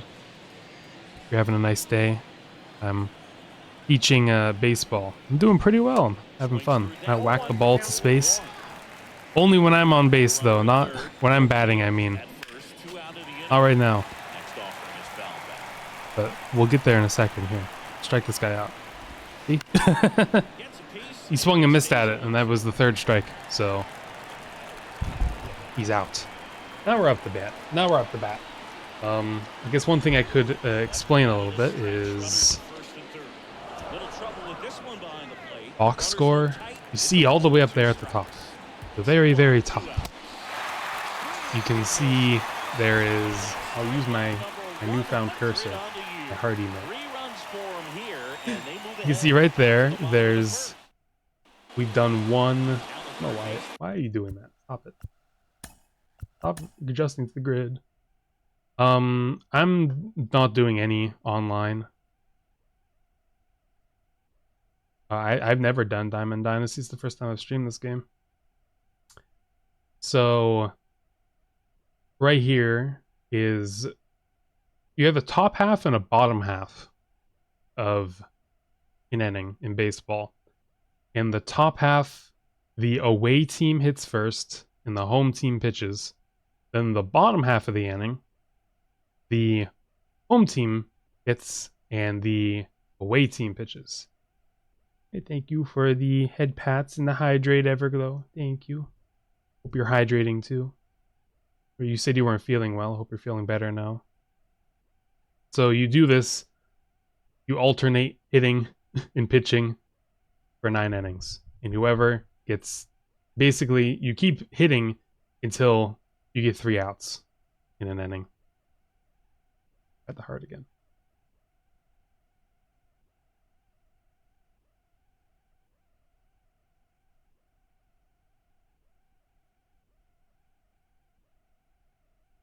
That wasn't a home run, but I'll take a single.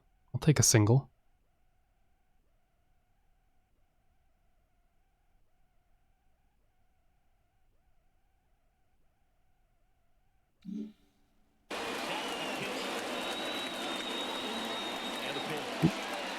Yeah, it's a foul ball, so counts as a strike because I swung at it, but that's all.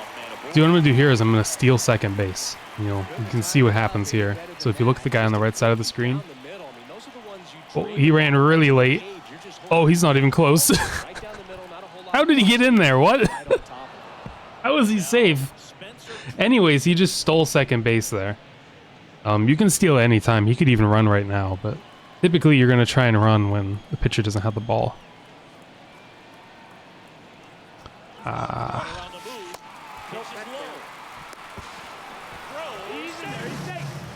Now, you see he threw it to third base. You might be like, why did he throw it all the way over there? He threw it to third base because you can run after he catches it. As long as you have your foot on the bag, you can run to the next base and try and be safe.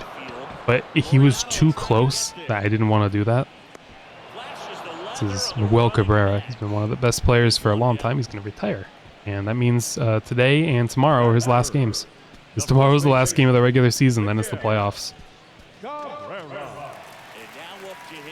Okay. Yeah, I can hit a home run with him. He doesn't have much power anymore, but maybe I can get lucky. But you look at the numbers, and this guy always seems to deliver in those spots. Quattro back to work. Swing and a miss, and that's strike two. And that's foul ball. And see, there's 2 strikes, but the foul balls don't count as a strike most of the time. He just broke his bat. Did you see that? So this happens sometimes. I feel like I should mention it. He broke his bat. So here comes the pitch. He hits it. And then his bat broke. And look at it fly. Sometimes they will fly this far. They'll fly all the way over here sometimes. So he's got to get a new bat. They have backups because that happens. They'll crack. Sometimes a little bit will come off. Man, he's just doing the same thing over and over. So that's an out because he caught it. Okay, have a nice sleep, Everglow. And thanks for the well wishes.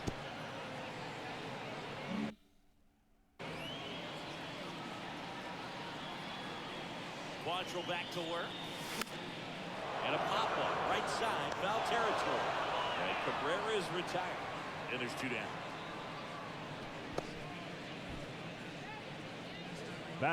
So that was a changeup.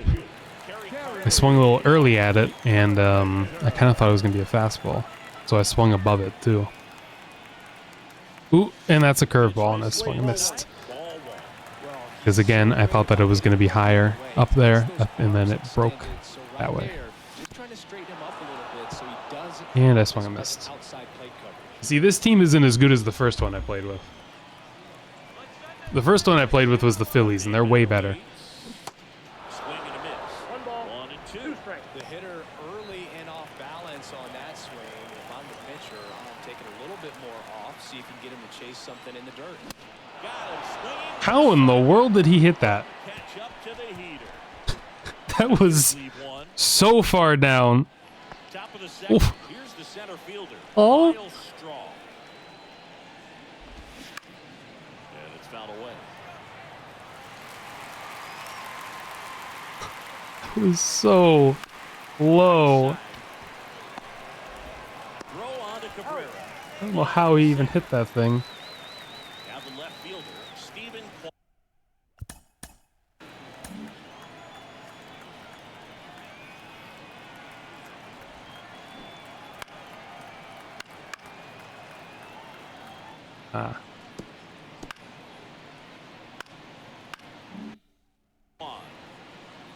Stephen Kwan is making a name for himself. He won the College World Series playing at Oregon State. That is a ground out right there. Second base to first base. There's actually numbers for all these players. That's probably a little confusing. Technically, that's a 4-3 put out. Even though he's a second baseman, his number on the field is 4. The actual number 2 is the catcher. It starts with the pitcher, then goes to the catcher, and kind of goes around the field from there. This is for scoring purposes. And the first pitch misses for ball 1. Okay, let's see if I can actually hit the ball this time. I broke another bat. Come on. On the ground. Rogers the first. Out number 3. Bottom half of inning number 2. And stepping in is the speedy Matt Bierlin. Now he breaks his bat. Taylor takes it in for the out. 1 down. Batting 6. The center fielder, Zach Short. Now Zach Short. So typically when I've been playing this game more recently, I haven't used this because I like the way, like, there's one where you basically just press a button and then it'll swing for you. But I do typically like that one because it just, you get games like this where you just swing and miss at everything. So I might change over to that. Because you have to be so precise with your swings. And it's extremely satisfying. However, having to always have that precision is not as fun. So, starting off with a changeup. The thing is with changeups is that typically you throw them down, you don't want to throw them up. And you throw them to, if you're a lefty, a left-handed batter. If you're a righty, to a right-handed batter. No, wrong way around. If you're a lefty to a right-handed batter, if you're a righty to a left-handed batter. Why? I'm not entirely sure, but I know that that's a thing. It must be easier to hit the other way around for some reason. This guy won't swing at anything. Well, he's back out here for the third, and after the first couple of innings, pretty rough. I think the skipper's looking for him to give him a little bit of length, see if he can save the bullpen some. Oh, come on. Why don't you swing? The second time I walked him. Next pitch just misses. Down 3-2. And this guy's not pitching very well, honestly. It's not me, it's him. Couldn't be me. How could it be me? I don't do anything wrong, I'm perfect. Yeah, he went. Yeah, that's one of those check swings. He stopped his movement, so it was like he didn't mean the swing, basically. That drops in. We can try and throw him out at third, but that was, first off, a bad throw. Second, there was no way we were really realistically going to actually get him there. So we'll start out by throwing him a high fastball. This guy has really bad control, I can tell. It's kind of hard to pinpoint where you want to throw things. Whew. Alright, got a big swing and miss on that changeup. For guys that haven't really used it too much, let's try and throw him curveball. He did not swing, but he ran at second. Why in the world would you do that? He's out by a mile. So when a pitch is thrown, you can run, but also when the pitch gets away from the catcher, guys will try and run to another base because they think that they can outrun him by the time he picks up the ball and throws it. Basically, he'll beat the throw. That was very dumb that time.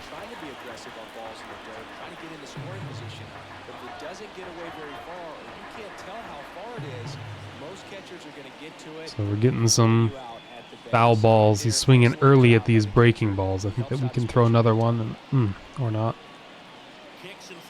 Maybe we can kind of get him with a curveball here. Nope. I was hoping. I didn't realize that there were 3 balls on that count at all. Yeah, let's try and throw him up. I haven't been doing that because he keeps missing, so it makes it harder. Throw him a changeup. Oh no! Crushed that. And it bounced over.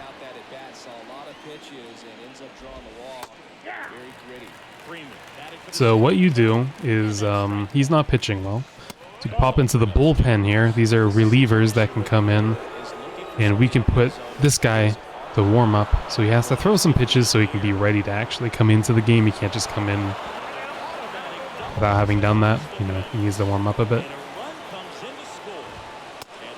And because he's pitching so horribly, he could keep going in the game, but it's one of those things where you should probably take him out early. And right there, a run scored. It was a little ground ball, but the throw could not get home, so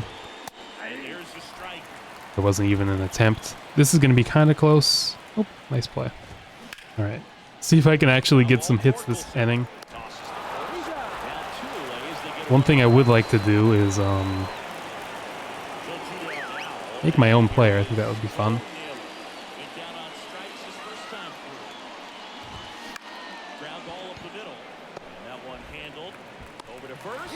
That ends the inning and stops things from getting set for the bottom of the third. Here's a speed threat. Akil Baddoo. The wind and the pitch. Swing and a ball popped up. Roquillo settles underneath it. Hauls it in, and there's one away. Oh, that was a nice hit. Good hard fastball with some Ah, nice but he caught it. drive up in the zone right Boo. there. Hitter Screw you. looked like he was Don't catch on my it. nice hits. That velocity That's not fair. just You're a beat bully. instead of a line drive or something hit deep. So pop I think after this inning, no Pepsi again. Thank you for the head pat. The 1-0. And the hydrate. The double redeemed. Nice grab on the run. 2 away. It was all over that fastball. The batter, I'll tell you what, the third baseman. just by a Hey, there we go. fraction of an inch or a little bit more, that's way back. I got that single because of that hydrate. Yes, you took care of me there. So I was able to get a hit. It was all because of you, Pepsi.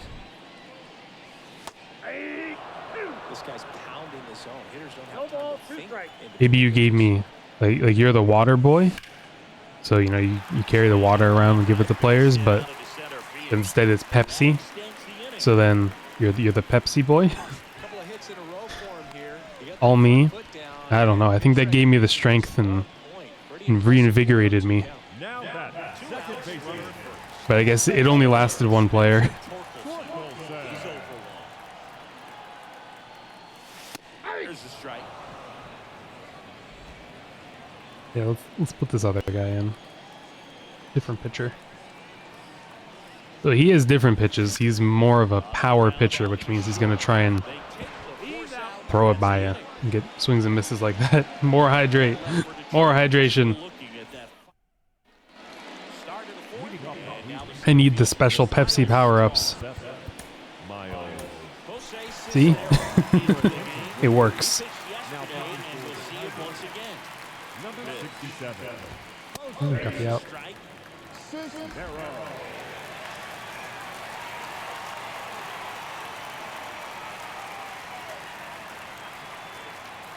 Now the 0-1. Swing and a miss. Ooh. Yeah, I could try and dive after that, but I probably would have missed. Then the ball just rolls all the way into the wall, and then it's a big hit. So it's better to just kind of let it go, unless you know you can get it. And I don't think that guy was going to be able to. His favorite players growing up were 2 really good base runners, Ichiro Suzuki and Dave Roberts. They'll play it out of bounds. Nice. Finally, this guy can throw the high fastball and get a swing and miss. The other guy can't. That's the key. You still have to extend through the baseball in order to hit a line drive like that. This guy does not swing at anything I throw, unless it's in the strike zone. He's the biggest pain. It's like good hitting if you're looking for it, but because of the speed differential between the fastball and that pitch, really hard for a hitter to get on time with it. And now the first baseman, Josh Naylor. Ball 1.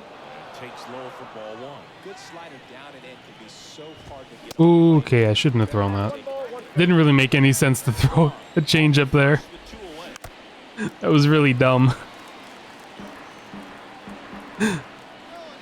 That didn't make any sense. Fights that one away, still 1-2. He was late on the fastball, and then I threw him essentially a slower version of a fastball, which really only works when, you know, they're really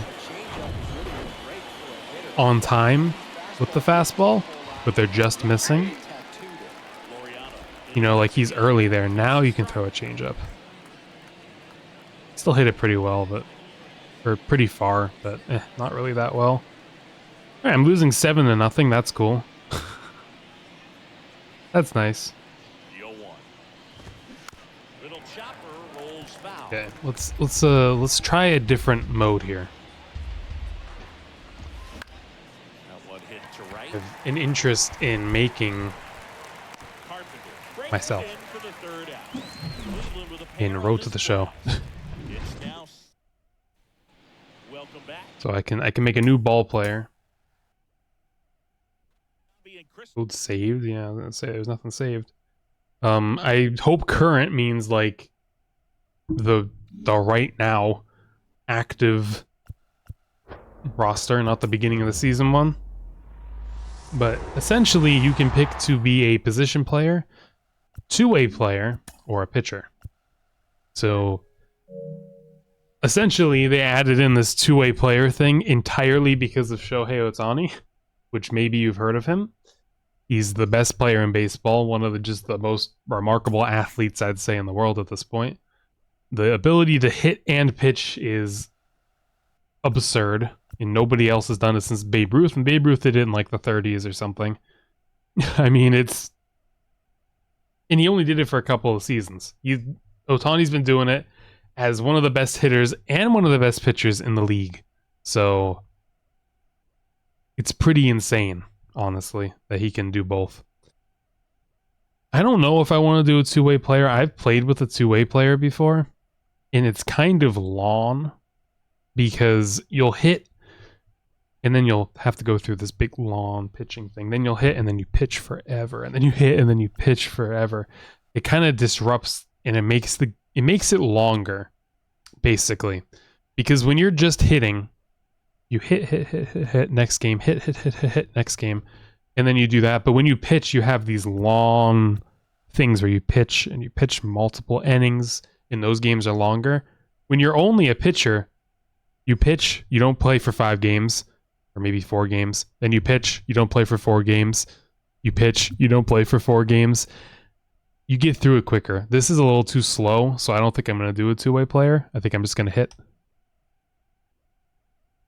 So there are kind of 3 different types of a hitter. You have power, contact, and fielding. I want to have the strength to sling it and wreck it. Giancarlo Stanton is one of the top pure power hitters in baseball. He hits lots of home runs. Hasn't really had a great year doing anything else other than that, but he does hit a lot of home runs. Contact. I want to focus on being skillful at the plate and putting the ball in play. So you're not focusing on hitting home runs as much as just hitting a ball well. Useful for, these are different types of hitters. And then fielding. I want to focus on being slick with the glove, showcasing range and quickness. Arenado's been known for his defense for many years at this point at third base. That is probably the most boring one for this game, though, because I don't even want to field too much, and you barely even field all that much. So it's better to instead go for one of these two, and I think power is more fun. So we're going to go for power. Now, position is interesting. I think it's more fun to be in the infield, personally, and you can see actually here what different pitchers are needed, what these different positions are. So you have a starting pitcher. They're the pitchers that begin each game on the mound for the team. Teams typically rotate between 5 starting pitchers, not the same guy every day. Starters usually have 4 or 5 days of rest in between their starts. Closers are mostly right-handed, but there are a few left-handed closers. That is just essentially because there's more right-handed pitchers than left-handed pitchers. Closers are mostly deployed in the final inning of a game when a narrow lead needs to be protected. So, closing pitcher is basically your best pitcher that isn't a starter, your best reliever. Because this guy starts pitching, and then guys, most of the time, sometimes they can have a complete game where they're the only person pitching, but most of the time somebody starts, and then a reliever comes in to relieve them. Multiple relievers, typically, it's not just one. And this guy's the best one.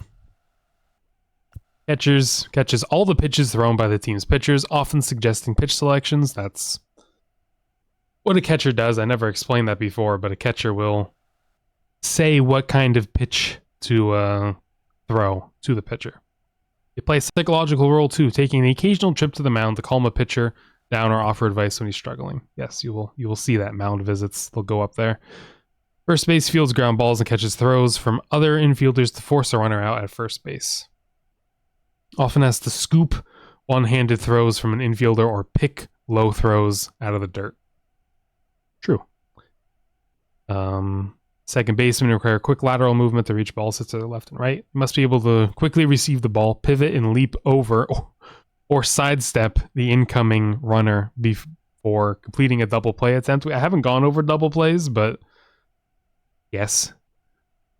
Responsible for fielding ground balls. I mean, I can go over them. Basically, if there's a runner at first base and there's a ground ball hit, that runner at first base must run to second. He has to. He's forced to. Quite literally. And if a ball is thrown, let's say, to the second baseman from the shortstop, thrown to the second baseman is touching the second base bag before the runner from first base gets there. This is any base, really, most of the time, but in this double play situation, before the runner gets there who's running from first to second, he's out. Then the second baseman needs to throw the ball to first base. He can get the second one, get the second out. That's a double play, 2 outs. Third baseman is responsible for fielding ground balls, line drives, and pop flies near the third base bag. Also fields bunt attempts, as batters will often bunt the ball down the third base line in sacrifice situations. That is true. It is a further throw. So you typically will do it that way. Not all the time, but a lot of the time. Take charge on balls hit in the air, as well as communication among outfielders. Shortstop is widely considered the most valuable defensive position in the infield, if not the entire field of play. Very true. Left fielders typically don't have as strong of a throwing arm due to the shorter throws they make. Speed and range for a left fielder aren't considered as crucial as they are for a center fielder. Essentially, your worst fielder goes in left field most of the time. Not all the time, but most of the time. Ideally possess a strong throwing arm as they throw to home, third, and second. Consider the captain of the outfield range is imperative as they cover more ground than either of the corner outfielders. That's what they call left and right. Outfielder, they are the corners because it's the corners of the outfield. And then ideally possess a strong throwing arm as they often throw to home, third, and second. Right fielders not required to have as much speed and range as center fielders, but often need to have the strongest throwing arm in the outfield group in order to throw out runners or to throw from right field to third base, which is a very long throw. You can see where third base is there. It's the base on the left. And where the right fielder is, that's way further than that. Way further. So you need to have a strong arm. What position do I want to play?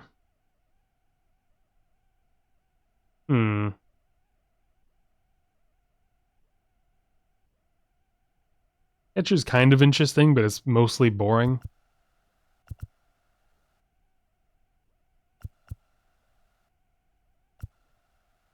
Go for second base. I don't think I've played second base before.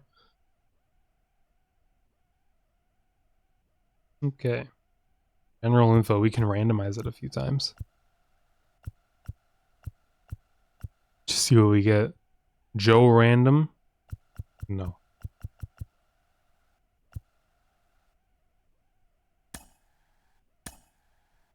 Krinmo. With the clear, sure, I guess. Krinmo.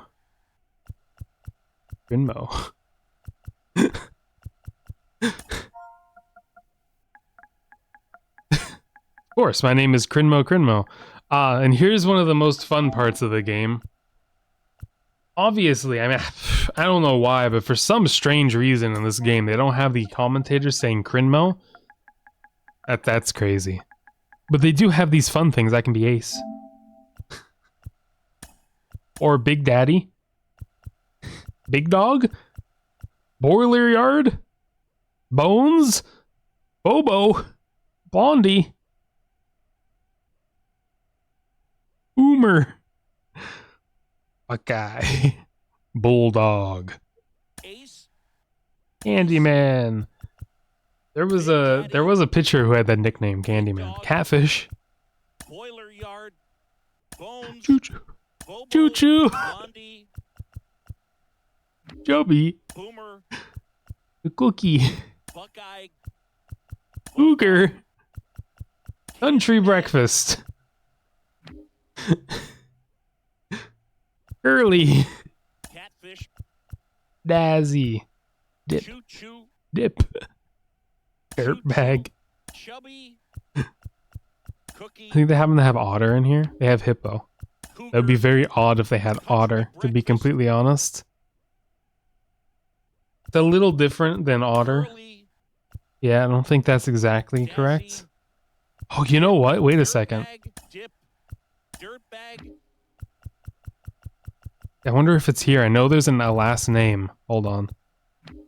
I hope it's up here too. Please let me use it.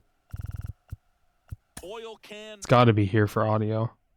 Oil Can, Oh, what? There was... It should just be Ot.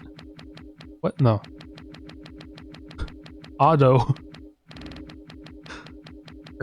Is there an Is there a name that's just Otto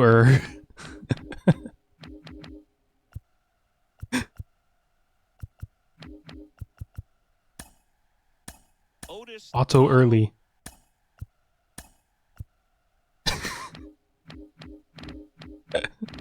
Don't think that's right.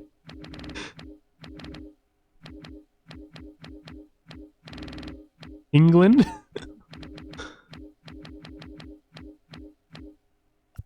Oh, I don't see any Early, Otto, You are? Earnhardt, Elam, So, there's probably one here. It's literally Ot. So I could have my name, they would just call me Ot. But I would rather have it be Otto or.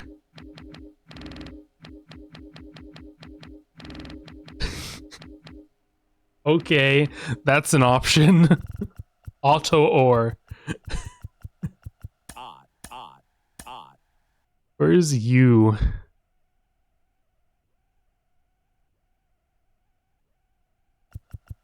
or, Otto, or, I don't know where the U is in the alphabet, I'm gonna be completely honest here.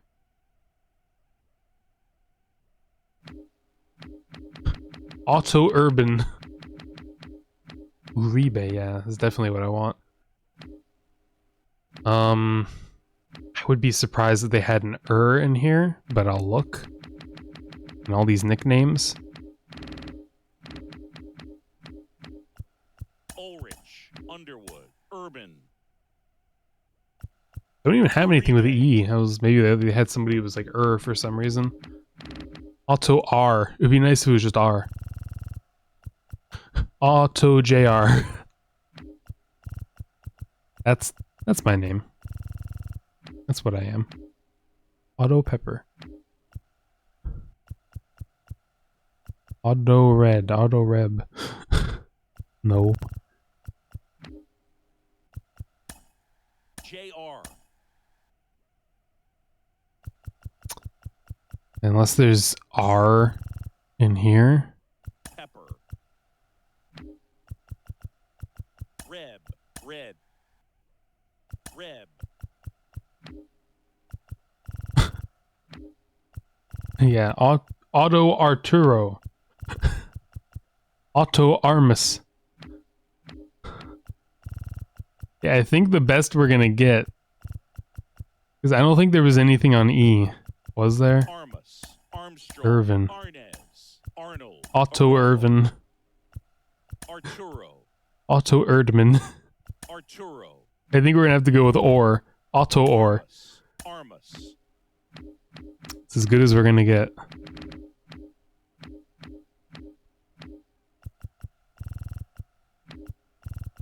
Irvin, Close enough. Preferred number? Should I be? Number 0? I don't think I've ever seen a number 0 in baseball. I don't know what number to be. Is there anything special? Is there any special number I should use? Is there like a special Krinmo number? Is there a special otter number out there that I'm not sure about? I can just be number 1. I'm number 1. He was number 1.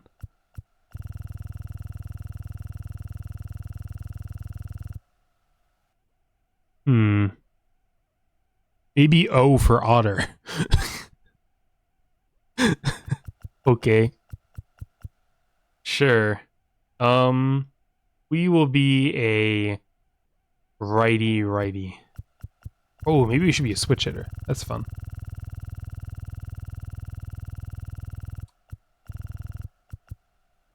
Any fun countries? Isn't there at sea? That's what I was looking for. I don't think there's anything else in here. Of course, I was born at sea. I'm an otter. Perfect. Number 0 for otter. As good as it can get. No. Yes. Okay, looks. Oh boy. This is what takes a long time right here. So, I have 2 options here. I can make myself, or I can make, I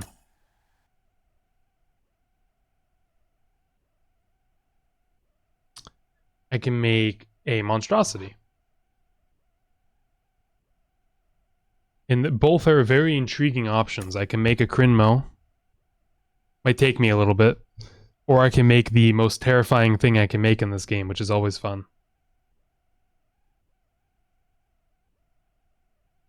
I can be buff. Buff otter. I don't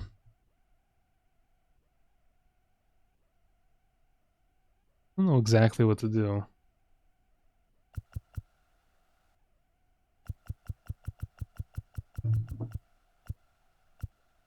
There's no fun skin tones. These are all just real. How dare they? How dare they just put a real skin in here? You know? How stupid. I don't know.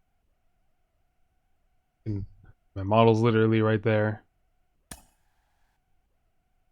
It's just basically white. Whiter than it even could be in here. Wow, the colors are different on my 2 monitors. Like, actually insanely different. Like, over here is super red on my other monitor. It's not nearly as red on my main one. And then over here, it's really, like, it's pretty yellow on my monitor. Doesn't look like it on the other one. I don't know. We'll go, like...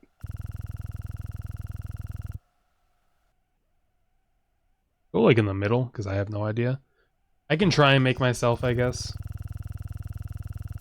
I can try it out. No promises.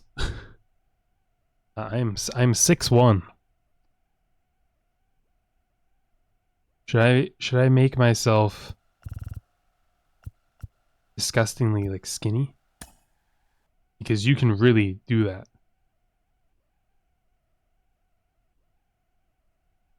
Like, you don't even know what I'm talking about. You don't know what you can do in this game. You don't even know.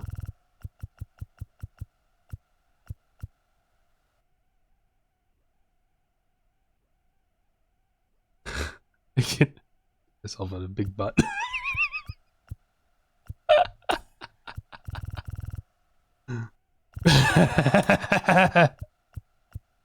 Big thighs.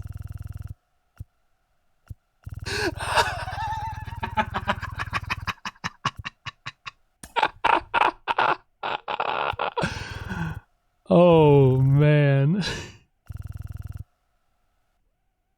I can make myself a Chad. I'm gonna make myself as skinny as possible, except for like my legs.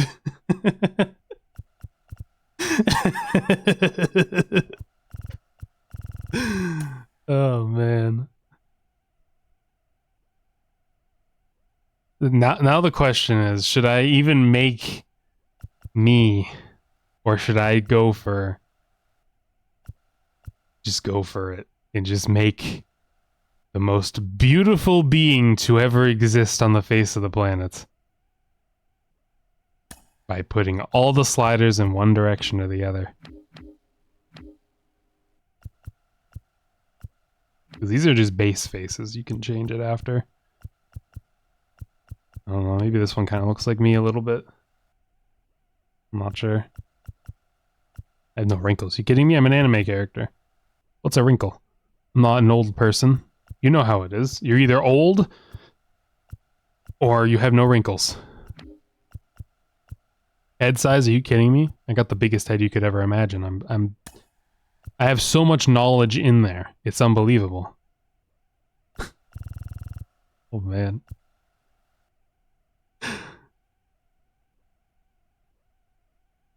I have the biggest head. Because of course I would. I have to... Are you serious? I have so much knowledge that needs to be shown in the world. I need to show the world all of my knowledge that I have in my brain. So it has to be the biggest thing you could possibly see. But I don't need a high forehead necessarily. Well, maybe a little bit, but you know. Doesn't need to... A hairline doesn't need to be super high up. So that has to be big. Look how big this head is. Yeah, I could do that and then like raise the height there. Temple depth. No, that pushes it in. No. It's got to be huge. I have to show off my ginormous otter brain here.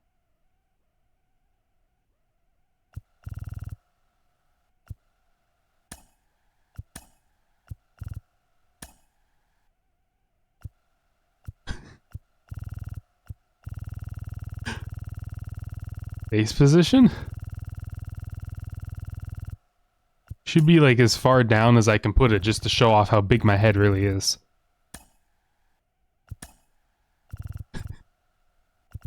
Ear width? That's one thing I do have to push out all the time.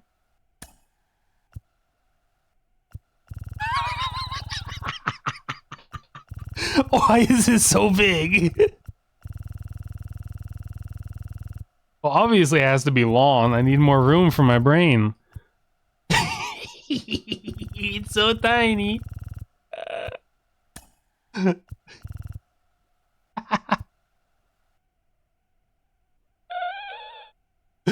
Show us your face, dude. What do you mean?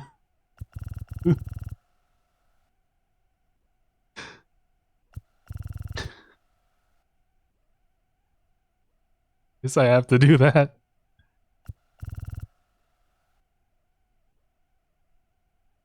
Chubbiness? No. It doesn't need to be chubby. It needs to be... No, wow, I look sick all of a sudden. I lose some brain, you know, when I put it down that far. Asymmetry? Oh my gosh. Oh no.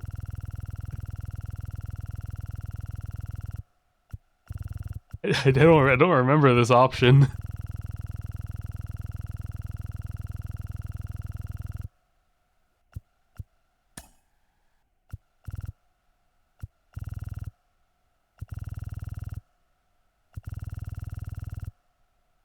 So 50 is nothing. And you can really mess with it. Oh no.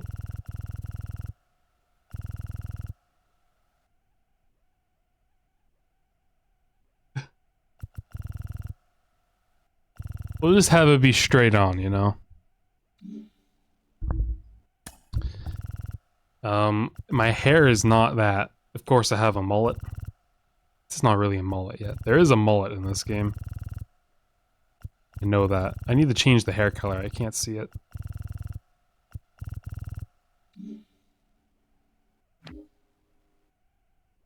It's basically as good as I'm gonna get in terms of getting my hair color. You can't dye it for some reason.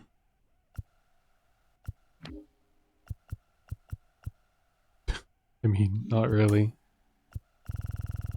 There it is. There's the mullet. Beautiful.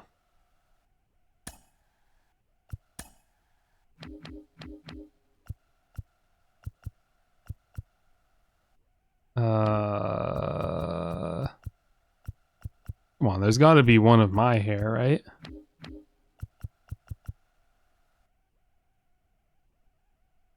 Maybe if I pushed it back all the way.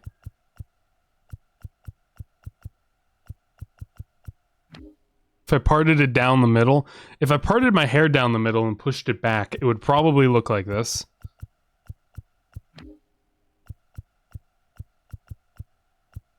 I mean, this is like the only one that even slightly looks like my hair. But it doesn't. It needs to be a little redder too. Sideburns? I don't have any. Oh, but I'm not gonna pass up the opportunity to have some fun here though. I want that one, but there's other ones I want to look at too. How big you can get these things. They didn't used to have all these hairstyles back in the day.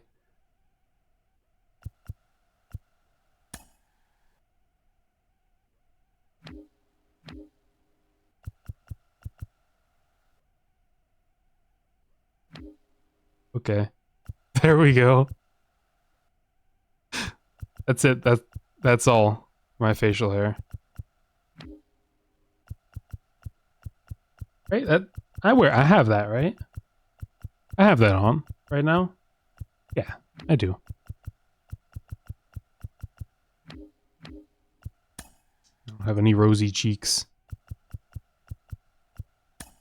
Wait. Freckles. Where are my freckles? Freckles? And I don't think that's... Oh, freckles. Not that many. Why is it full face freckles? I don't have full face freckles. Putting it down to 0, just put it to normal? I'm curious. Yes, it does. Okay.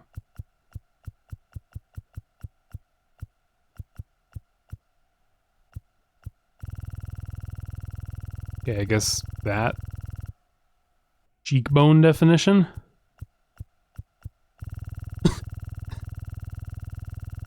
It really accentuates the curly mustache.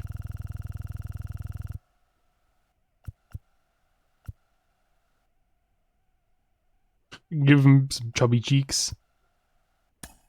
I can push his cheeks so far forward, they eat the mustache.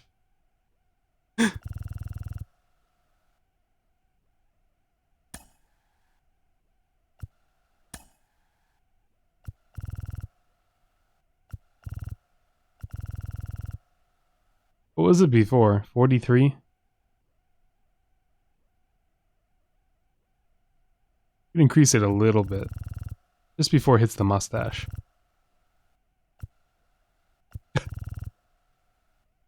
What are those cheekbones?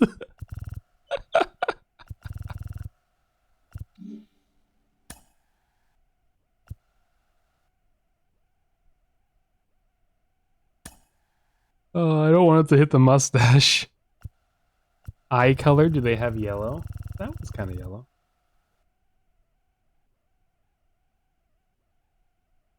As yellow as it's gonna get, I think. Maybe put some background music on. While we're... Make it lo-fi instead.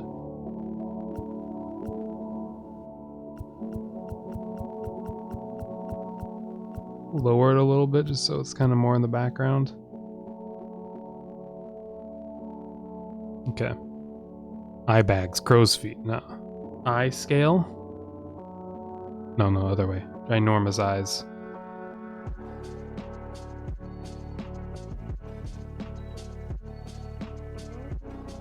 Eyelid hang.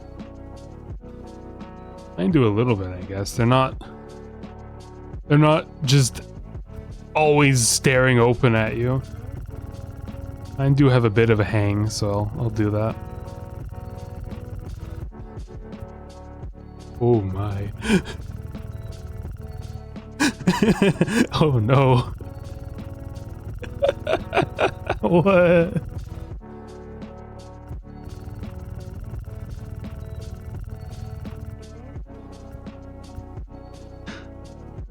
It's terrifying.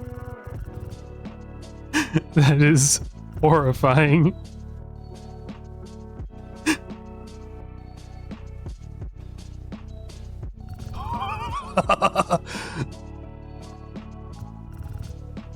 He's just pissed. Constantly. He's constantly angry.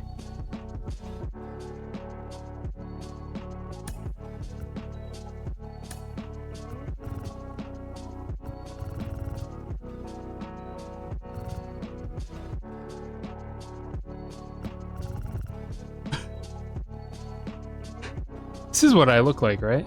I think so.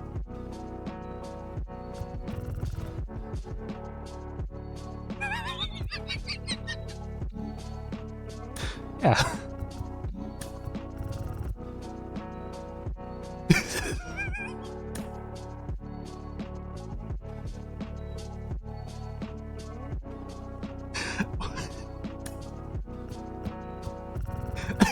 That's what I look like, right?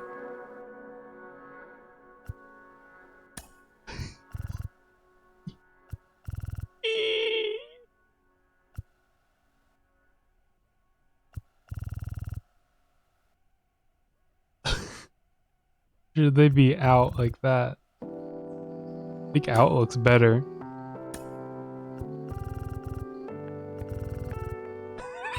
What do you mean? This is what I look like, don't I?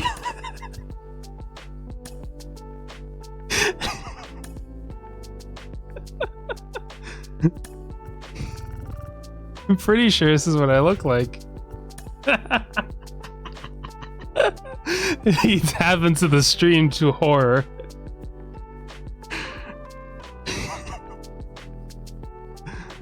Oh man. This or this? I think this makes him look even more bug-eyed.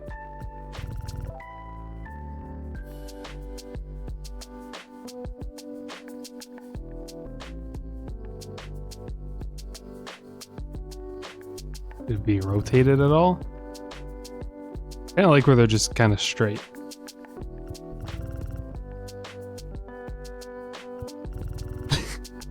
And oh my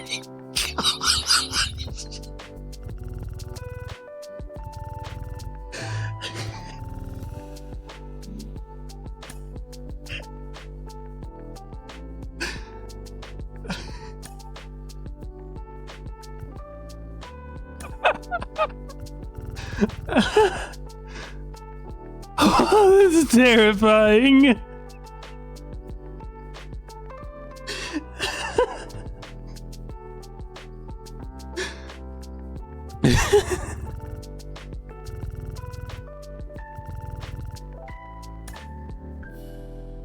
I don't know how you guys watch me, and this is when what I look like.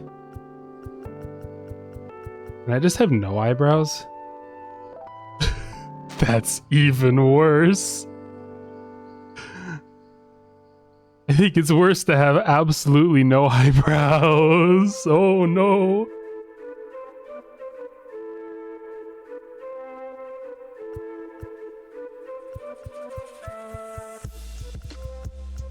You usually wash with your eyes closed.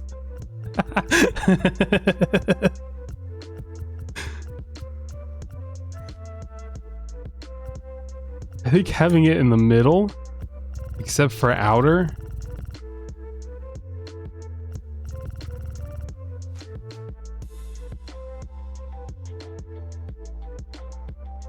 that's just like a complete stare.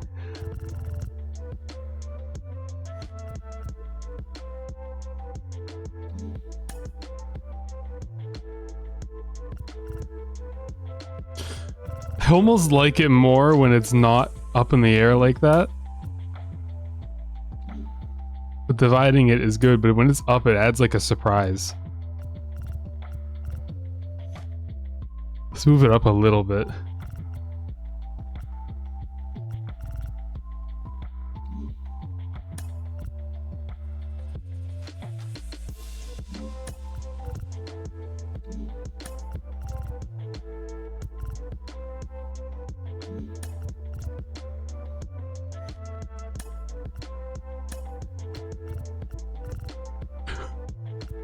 Oh my, it peeks out.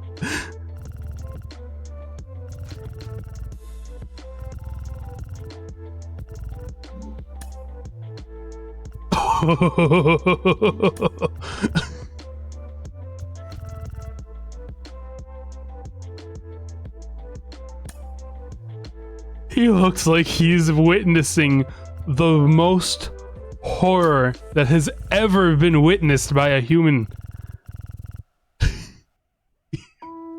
He's like scared here.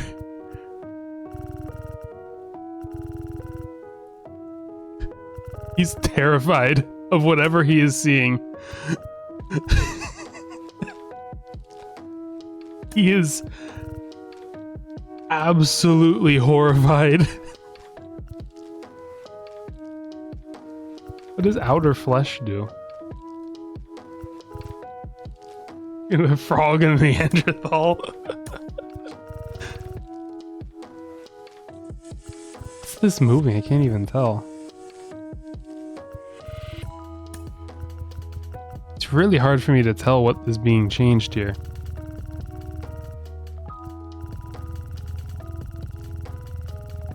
I don't see anything. Oh, it's the very front, maybe?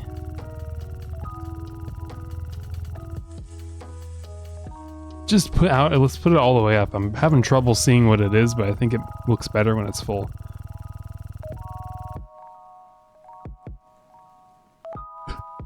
It just goes even further up.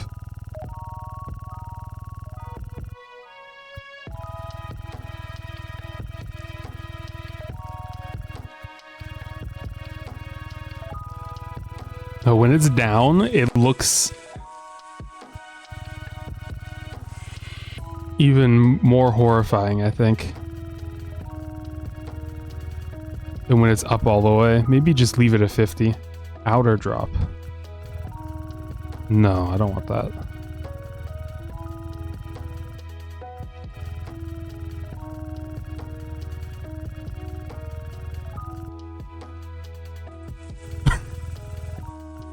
Perfect.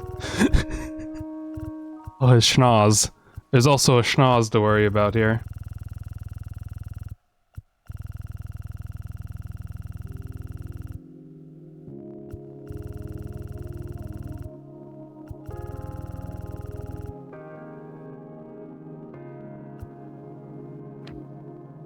Should it be up or down?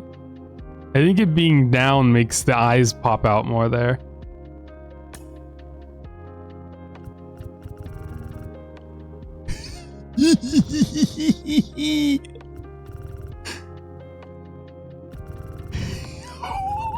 What is that nose tip?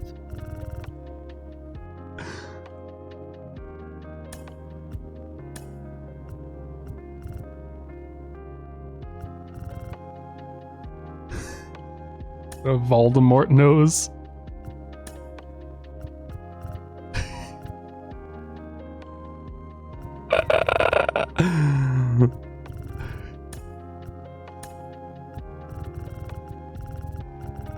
Why would it go out like that right there?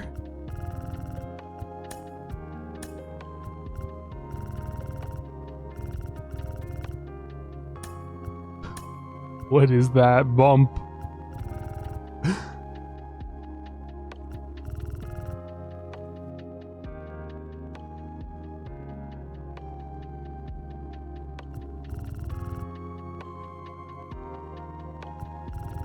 Give him a pig's nose.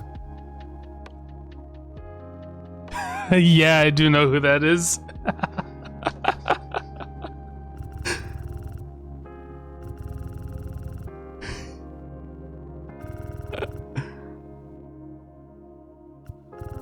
Should keep it the height around where it is, not too far down, so then the mustache doesn't get squashed.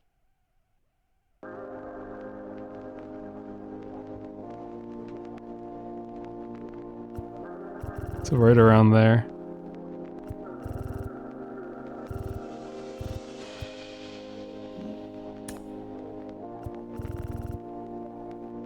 Well, it's bringing that down, I see. When it's down, it turns it into like more of like a horror look, I think.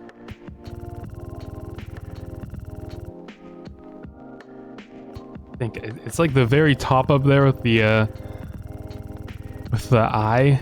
Let me see. I mean, this is where it has been. Should it be even further up? Yeah, I think it should. Oh wow, yeah, definitely.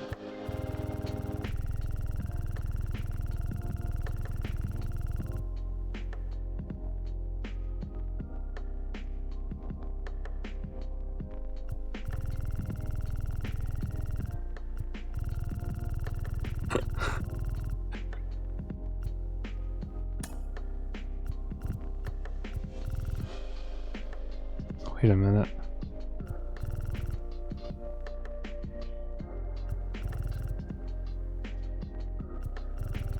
Where's the...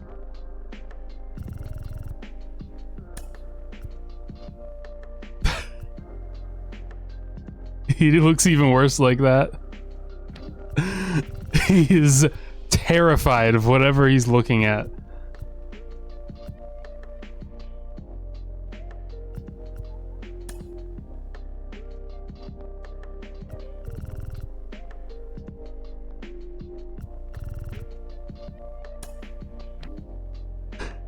Up or down?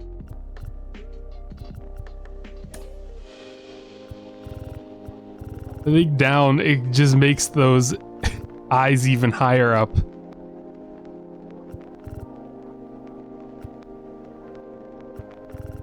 Did I do this already? Yeah, I think so.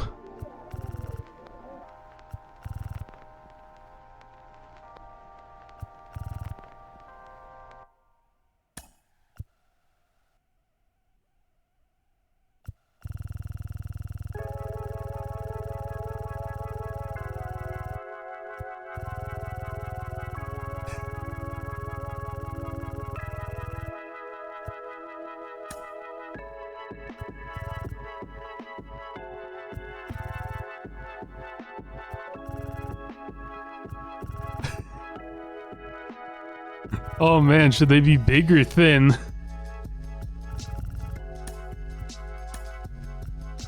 Probably big.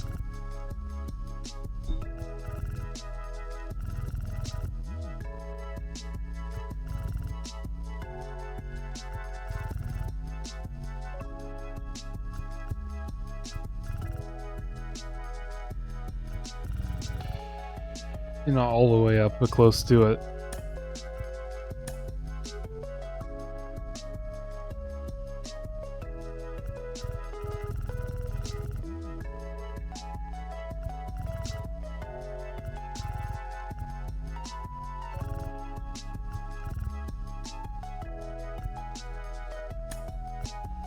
No, I want to just depth that way.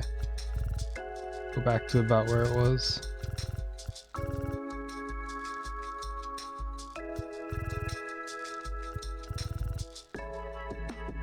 Oh, the ears. Well.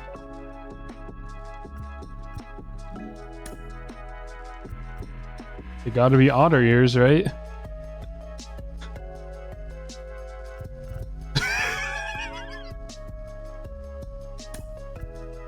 Otter ears, they're kind of even.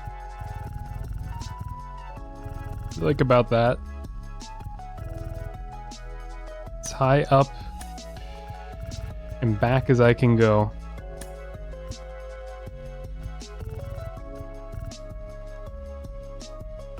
Yeah, the lobe wouldn't protrude that much though.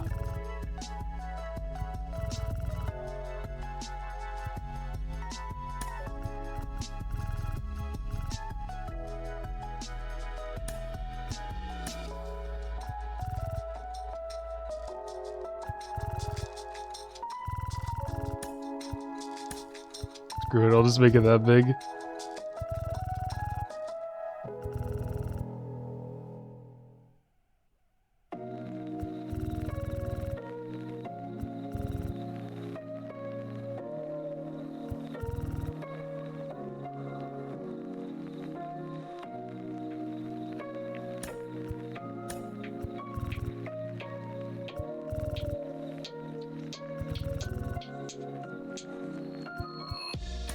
About there. Okay, there are my otter ears.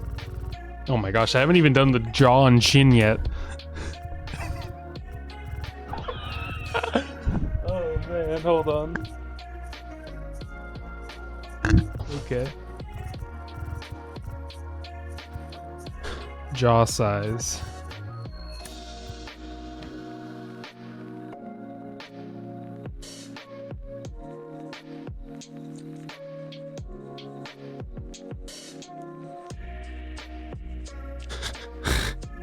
Just gonna be absolutely sunken in jaw.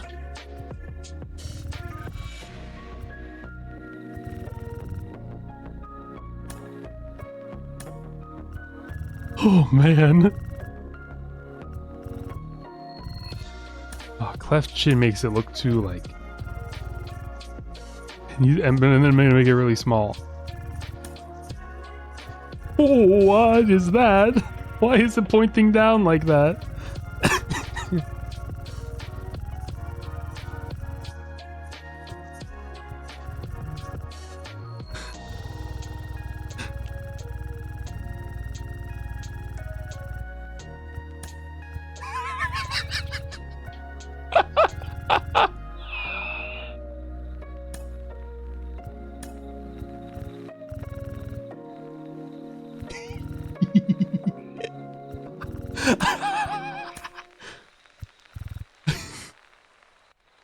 No smile lines. No. He doesn't smile.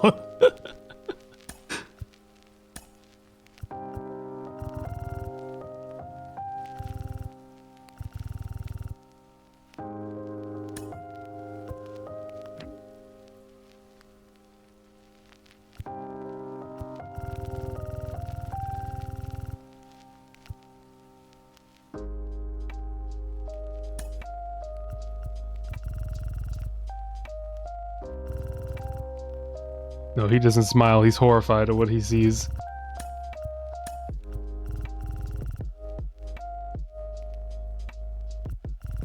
Yeah, it pushes the chin out even further. Oh, I don't know.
sleeve length, they have to be short.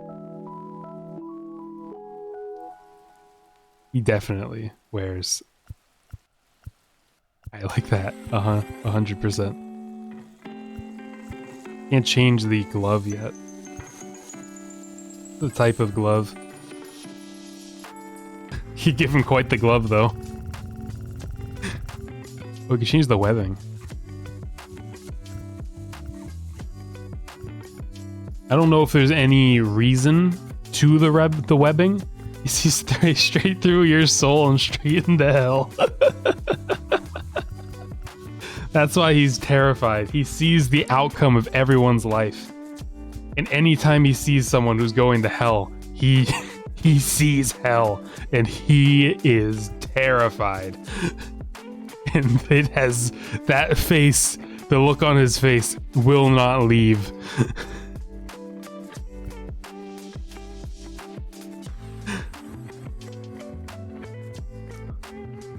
That one, I guess. Make it pink. Yellow. And the palm can be like a light blue.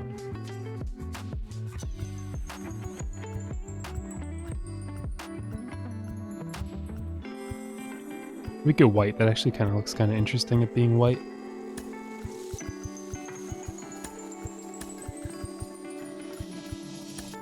I think it should match that. Oh, the middle part there. We make that pink. Or no, well, maybe we make this pink too.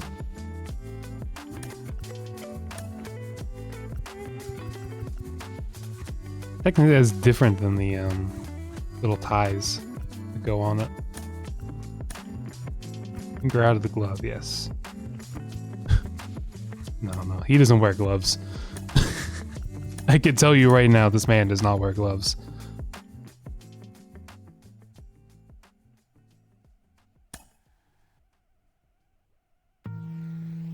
Maroon like my hair. Logo color. Yellow. Some weird crossed color tape. That's neon pink.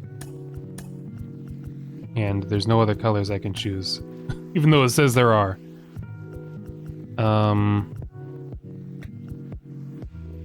Can make it neon green, and then we'll make this one white. I don't know. Maybe there'll be other cross stitching at some point. No pine tar. Give it another color. Nah, we won't have that line there. Because you can have crossed or spiral. But we'll do crossed. I've never even seen somebody with crossed before. A lot of people don't even have tape on their bats. Because their gloves are good enough.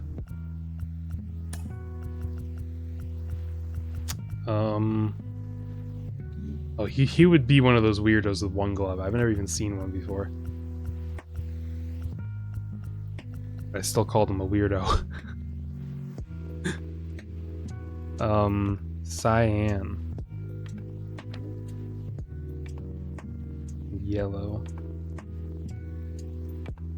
And red. And maroon. Look, it's my colors on the glove. Is he a weirdo? I mean, he kind of was. Maybe. Oh yeah, but he only uses one glove, but he keeps two in his pocket. Just in case, he has a backup.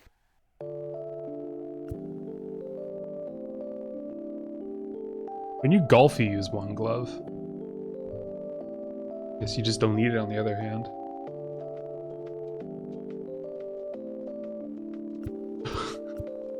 Gosh. You need both flaps on this head. No, we'll do one so we can see his ear all the time.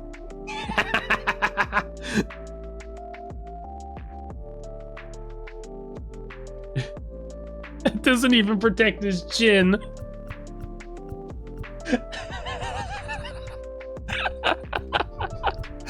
The shin guard doesn't even reach his chin. Oh my gosh. Tar on helmet? Yeah, he's got the dirtiest helmet that there is. Definitely has a flat cap.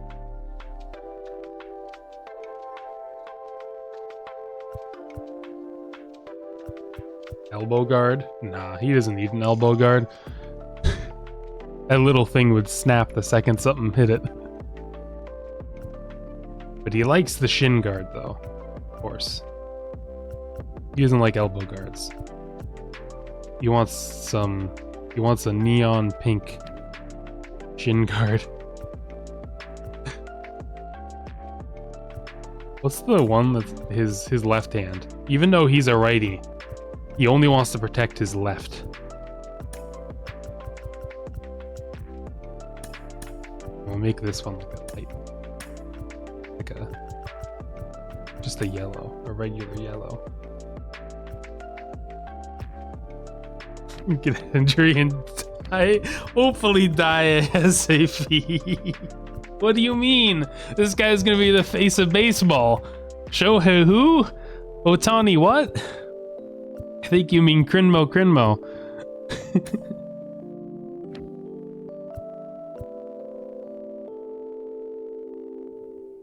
I have his number on his wrist.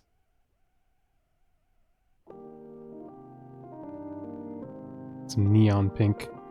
Regular pink isn't even available outside of the glove, which is weird. And he just has a thin one there.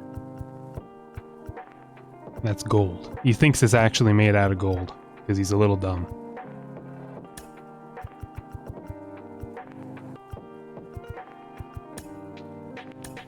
Yeah, he also has wristbands. And they're really thick too. No, this one's gonna be thin. And it'll be this blue color. This one's gonna be extra wide. And it'll be neon green. They all have his number on it. He doesn't want people to take his, you know, he's gotta put his number on there. O for Otter. No, don't put his curse. No, why would you do that, game? Okay, they remembered them at least. Sleeves? Nah, we need to see those sticks. He's got to show his sticks off. His twigs. Except for those legs, those thighs. Look at his butt.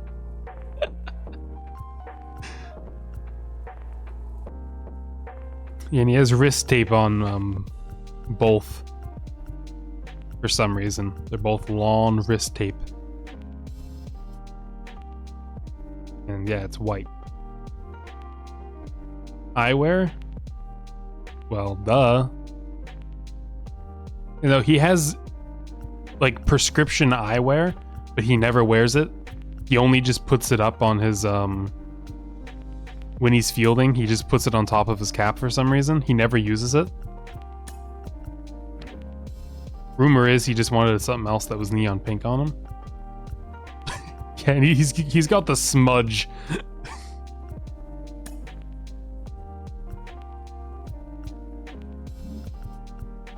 Looks even more horrifying. Yeah, we got even more here. Number 00. Because he's just not worthless. He's doubly worthless. If only. They limit you.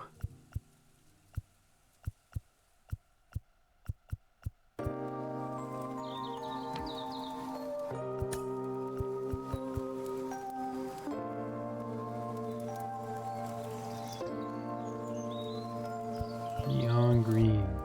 Soul can be. Neon yellow. In the back there.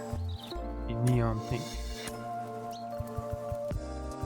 Apparently not. I don't even see many people who are number 0 in baseball, actually. That's a pretty not used one. I don't see people with number 0 very much. He's not a catcher, but we'll still give him like a crazy catcher's mask and outfit here. All the protectors and everything.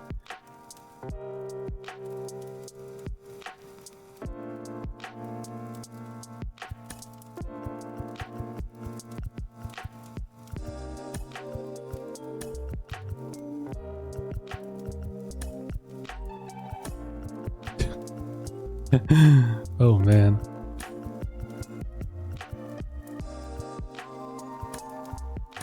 Yeah, he's got knee savers too. You know, he's got to protect his legs. Pretty used to seeing people wear number 00. In American sports, I think you can do that in basketball. Football, American football, they only just this season added the number 0. They never had it before. So it's weird seeing people be number 0. It's kind of funny because they just never had that. Baseball, there wasn't an option for 00, and it's rare to see somebody be number 0. Okay, there he is.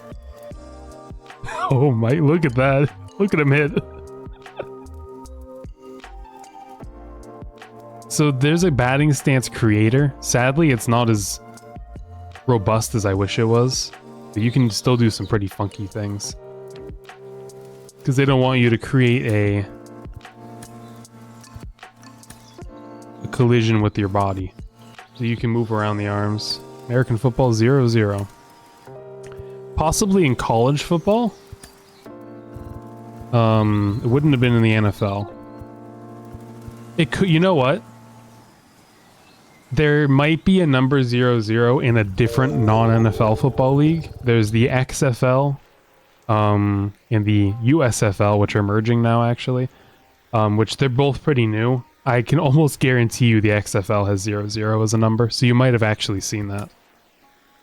So here are all the batting stances, by the way. People get really funky with them. Like, look what this guy does. These are real people on the left, and they're actual batting stances. Nobody really has the same one. I mean, his is pretty basic, but yeah. Everyone's got some strange batting stances. Oh my gosh, he just sticks his butt out. Looks like he's wearing a diaper. Well, I was just thinking maybe you saw something online.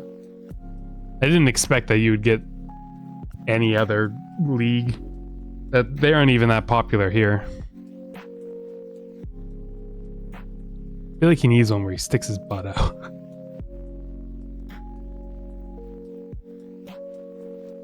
Yeah, I remember it's like Gilbert Arenas or something like that, war number 00, I'm almost positive. See how I can't move it? It's so annoying. They just don't let you do it.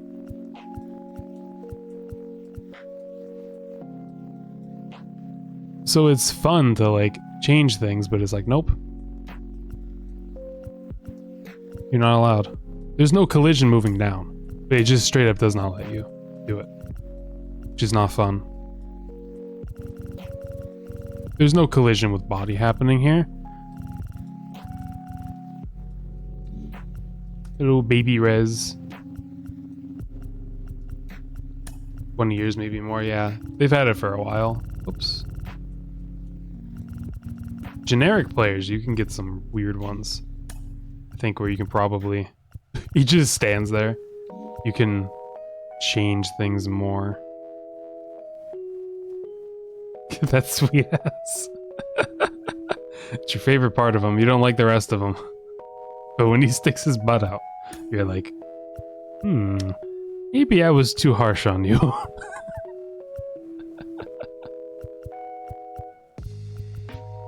I'm trying to find what he kind of does it here. Look at that thing. Veteran 30. A pretty good one. Oh, thank you for the hydrate and the head pat.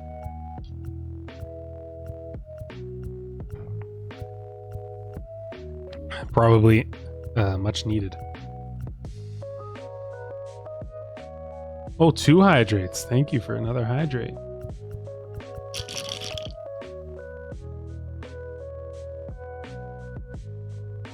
Oh, and thank you for the follow, Baby Rez. I did not see that follow. Thank you for it. The alerts have been very quiet for me for some reason. So if an alert should have gone off, and I did not hear it. I'm sorry.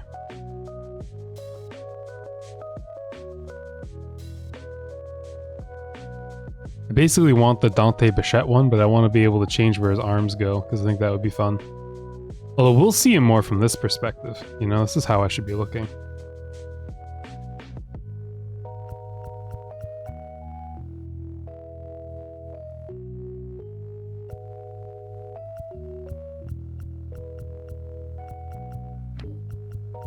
Almost.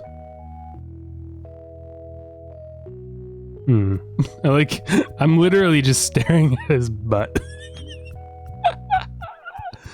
Oh no. What am I doing right now? That's a good one. I think at least right here.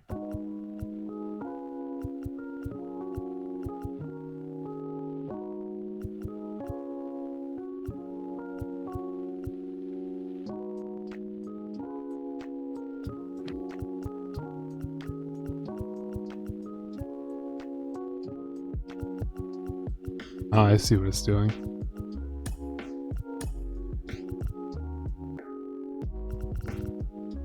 It's always Z.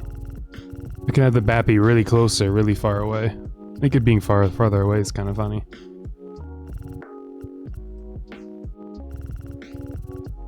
What? Did it move it back? No, I don't think so.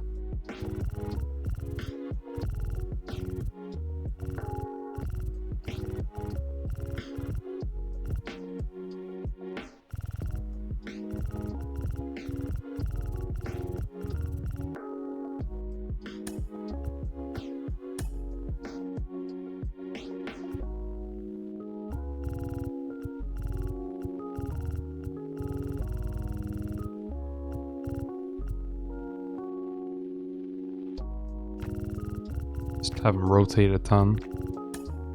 Okay, I can't move the elbows. The hips?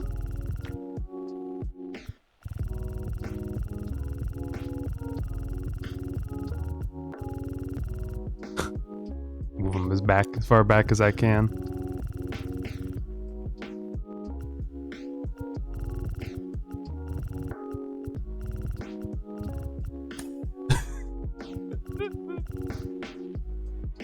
Ooh, look what you can do with his foot.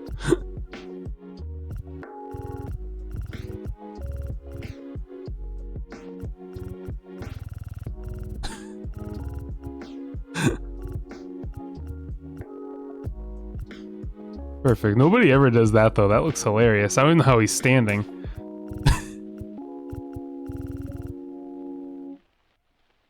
Hey, this is a good spot to show pitching motions.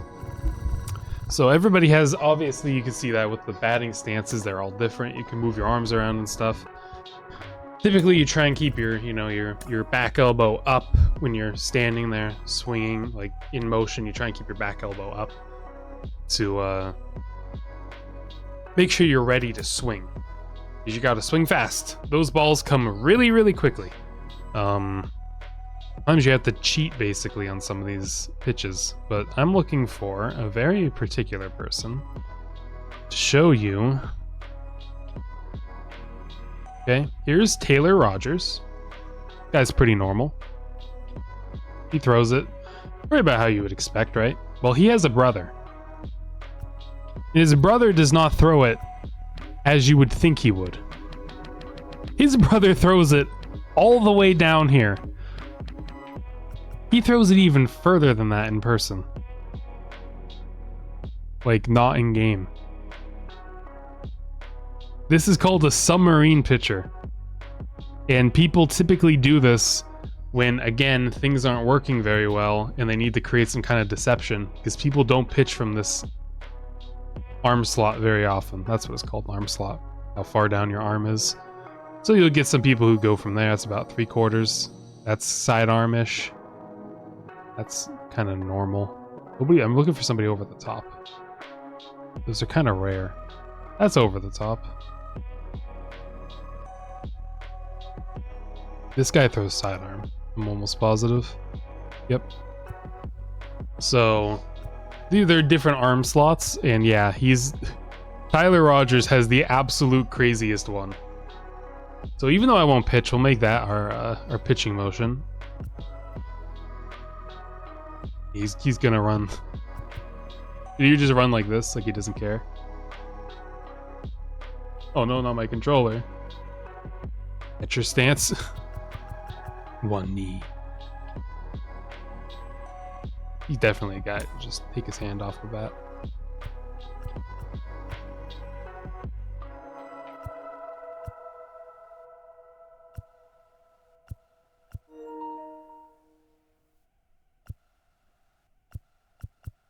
We'll do the windmill thing, I guess.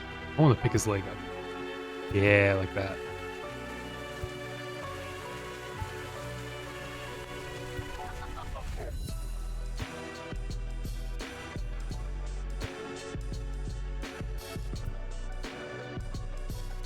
Yeah, he's gotta take care of the dirt there, obviously, every time.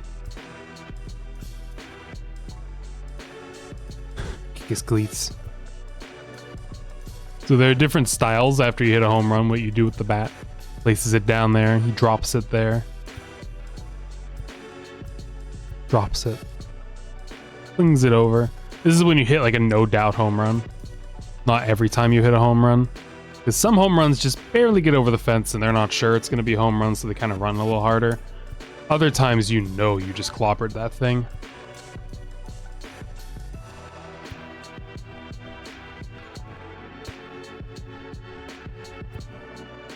That's kind of funny.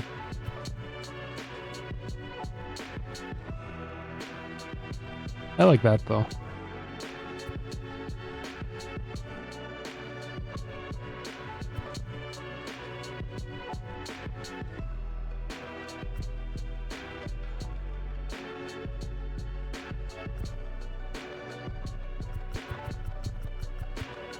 Sure, whatever. They're like basically the same, but so then this is like basically what you do when you get home as a celebration, but you see, there are more fun ones over here. Not that one. This one looked like it was gonna be though. Nope, okay. Come on. There's some fun ones. Yeah, you can do a little dance into the end zone. End zone? This isn't football. It's a home plate. Whoa, you gotta drop the people's elbow on home plate. I could do a somersault onto home plate. Do a little dance again. Walk like a monkey. Or something. Ooh, touch it with your hand. Big strong. Oh. Yeah, that's right. Is the home plate in the end zone? No, it is not. No, it's not. Don't listen. It's not in the end zone.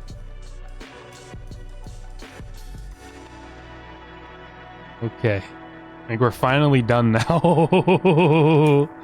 Time to start my career.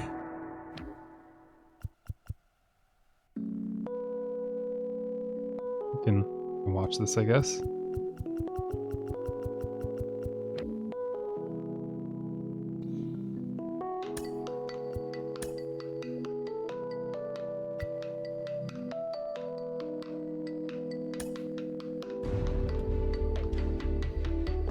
He's been waiting a long time, and it looks like he's going to get that call. Getting drafted is a dream come true. You now have the opportunity to play in the major leagues. You're in a major league system. Hard work and preparation, you can climb the ladder. You have to ask yourself, are you willing to do what it takes to battle every day, to get the job done, to get your team over the top? Are you willing to take that? As soon as I see that face, they'll be like, that's a champion player. Exactly. You talk about a guy who comes much advertised. You just got to get one look and they're like, this guy. I know it. He's going to be the next best. You hear about certain people who have potential, have great potential, and they go out there every day and prove it. You bet I'll be watching. Oh, man. Guess I can generational talent. mute Spotify now. Hey Krinmo, this is Justin Rowe from the Pirates. I just wanted to chat to you throughout the year. I was hoping to talk to you about possibly playing some professional baseball. I wasn't even a baseball player before this, I guess. They just called me. E.T. He's so beautiful, I know. Oh yes, absolutely. Absolutely, I want to play baseball. Perfect, let's get to it. Where do you see yourself in this class? Clearly, I'm the best. There's nobody better than me. I would be the centerpiece to any organization. It would be me. And you would agree to that. Of course, duh. Do you want to play for the Pirates? I'm open. I'm just excited to play pro ball. Let's see where we go. Oh, I just looked at him. I've been reading and looking at the options. I haven't looked at this beautiful man yet. Whoa there. Where does your future in baseball look like? Whether you're on one team or another. I'm bright. I'm thinking Hall of Fame and World Series championship. They're going to build a statue of me outside the Hall of Fame. And outside of every single stadium in the entire world. Because the whole world, every stadium, doesn't matter what kind of stadium. That's how good I'll be. I'll transcend sports. Looks like a sucker fish. I don't know what that looks like exactly. Personally, I like your energy. And we want you in our dugout. I know you're busy and have all 30 clubs trying to talk to you. Best of luck today, and hopefully you'll get a call from us. Alright, here we go. Who am I going to go to? What team am I going to be on? And this is where we'll talk about the minor leagues, too.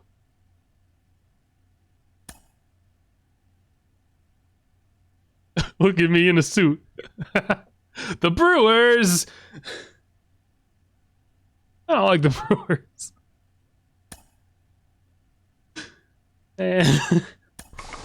Could have been worse, I guess.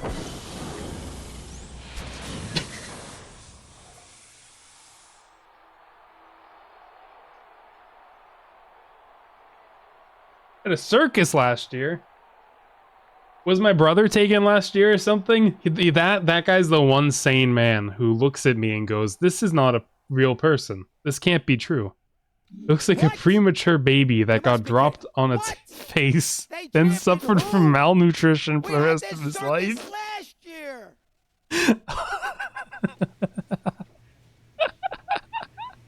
Look how big my head is.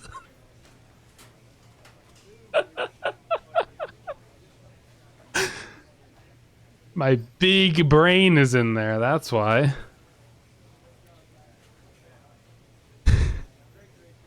Oh man. So, because not everyone here knows about baseball. And I'm gonna explain how the minor league systems work. So basically, you have the major league roster. That's the teams that you see play in a baseball game in the major leagues. But they have minor leagues, essentially development leagues. And when you get drafted, you get put into them. Now, there's more than there are in this game. There's essentially basically AA and AAA. There is single A, but there's basically nothing in the game that you do with it. You can't play with those players. It's the lowest level of the minor leagues. In real life, there's rookie ball, there's low A, there's high A, there's AA, AAA, and then the majors. So players move up there as they get better to face better and better competition before they make the major leagues. So that's how they develop. They move through the minor league system. And in this game, you start in AA. Should have been in the major leagues from the get-go. I know. How could you deny this face? Some poor kid's gonna get a pack of baseball cards and is gonna be like, "Oh, I wonder what the first one is." They pull out the cards out of the pack, and that is what greets them, and they just cry. Oh man. So, oh hell no. That's what they would say. Sorry about that.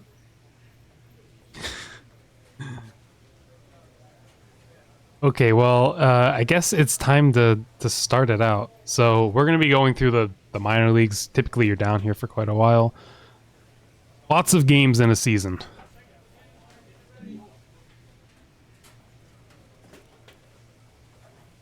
Probably won't listen to all these.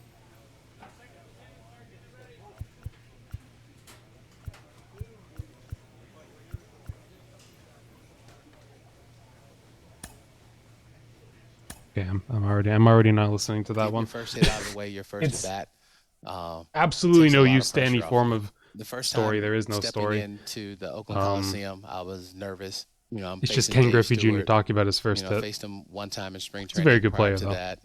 And now MILB everything is minor league that you baseball, dreamed about, so they just put a you know, being lowercase in the I big in league. there. Put you in the pro league from the start.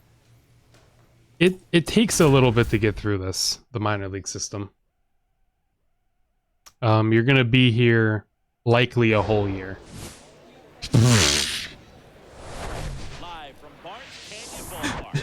Opening day baseball on the show. It's the Biloxi Shuckers Ow. and the Mississippi Braves. You're not getting a pitch past those eyes. All right, we'll be They see all.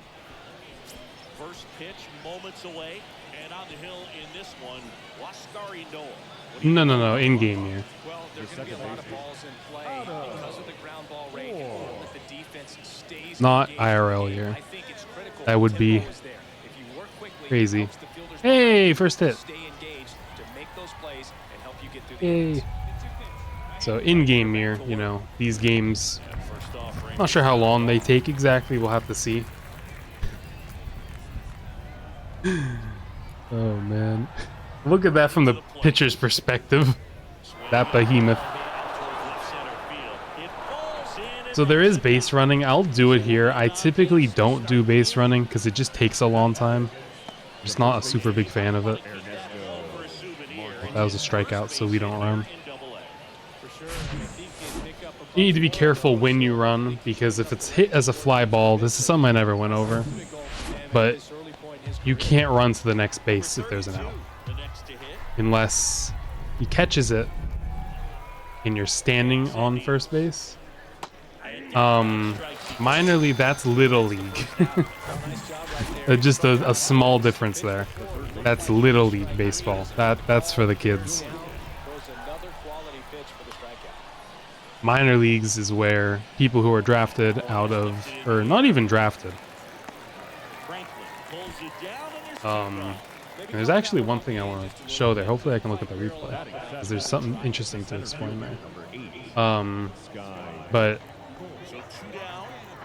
minor league, or the players who play in the minor leagues, they're either drafted out of college, drafted out of high school, or signed as an international player. Typically when they're like some age 16 to 18, yeah, they'll draft them that young. Or not draft them, they get signed. But right here, you see how old Krinmo here jumped over the ball? How many points can you score in one inning? As many as you want. As many until you get, there's no mercy rule. So you can score as many as possible until you get 3 outs. And here, he jumps over it. If he gets hit by that ball, he's out. I think this is to prevent people from purposefully kicking a ball away. Because what he could have done was kick the ball. There's no real reason, because it would have been a single. But he could have kicked it somewhere else, theoretically. Maybe that way, further into the outfield. Like, just imagine he just punts that thing straight over there. Yeah, so that's why if it hits you, you're out. That's why you had to jump over it.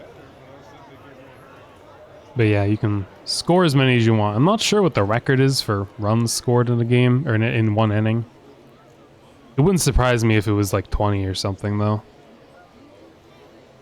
So there's more things with force outs and tagging a base and when you can run. And it's better to show it in action than to explain it. So hopefully that'll kind of come up at some point. Here we are in the field. Such a feminine figure. Plenty of time to first Like an hourglass and figure. frame.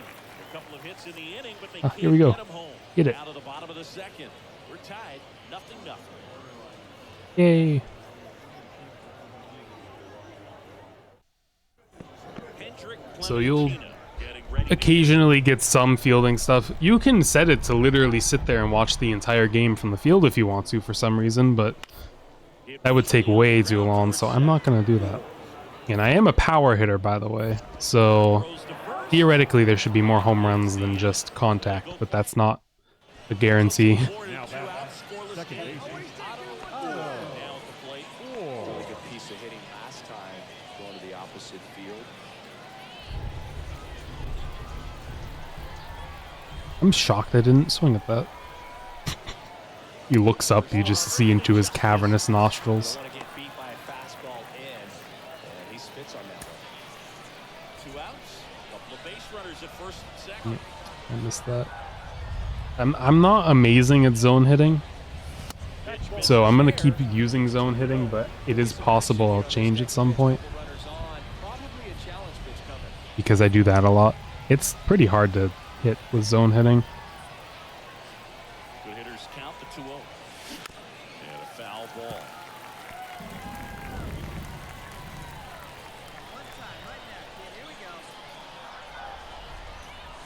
To the count 2-1.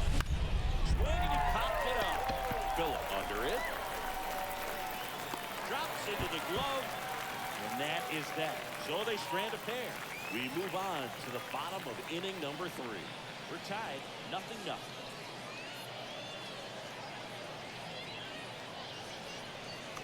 Okay. New inning getting started. Leading off Now the here lineup, is Otto. The second baseman. Otto.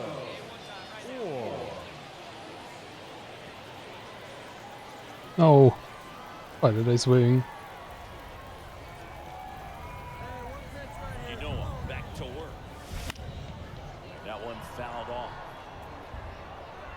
Well, these guys finding ways to get on base, Ooh. but they still need help driving. That was a good one. They've had their Get over the chances, fence. runners in No. scoring Okay. position, but Well, I'll take the nobody's double. been able to I'm very get slow. in those situations. And he's down I slid in for no 0-2 as he reason. swings through it. Nice, my first double. I got a single and double in this game. They've been able to get out of a few tough jams, but frustration is mounting for this offense, no doubt. To the right center. And now maybe extra bases. Around first, digging for 2. And safely, it's a double. And his second hit. All over that The one bat, right there. the Solid first swing baseman, from start to finish. Ernesto Everything, really good balance. Come on, hit a ball in the air. I want to explain tagging. Now let's see if they can put up the first run of the game. Please hit a fly ball. Here's the first baseman, number 32. He's 0 for 1. So, I guess I'll explain that base running decision there. Second. Backward slider ties him up, struck him out. Well, he didn't get the ball on the mound. The pitch Um, felt like he should have. there's these things called force outs. Composure right there. He found If I was on first base and that was a ground ball, I'm forced to run here to second. Zips it to first. Because what they can do is just, I think it was hit to the third baseman. One of these two guys steps here on this bag. Let's imagine I'm at first base. All they have to do is throw it and be on this bag and I'm out. So if you're on first base and there's a ground ball, it hits the ground, you have to run to the next base. You can't just stand on first base and have the first guy be out, and have this guy be out, but you still stay on first or something. No, you have to run. You have to run the first base. And in this situation, because he's not going to first base, right? There's nobody forcing me off of my base. I don't have to run. So I go back, because if I tried to run, this guy would just tag me out, right?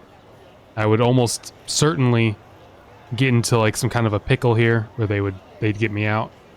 So here, I didn't even do this. The game ran me back to second because I don't need the move, and I'm still safe at second. More complicated than I thought.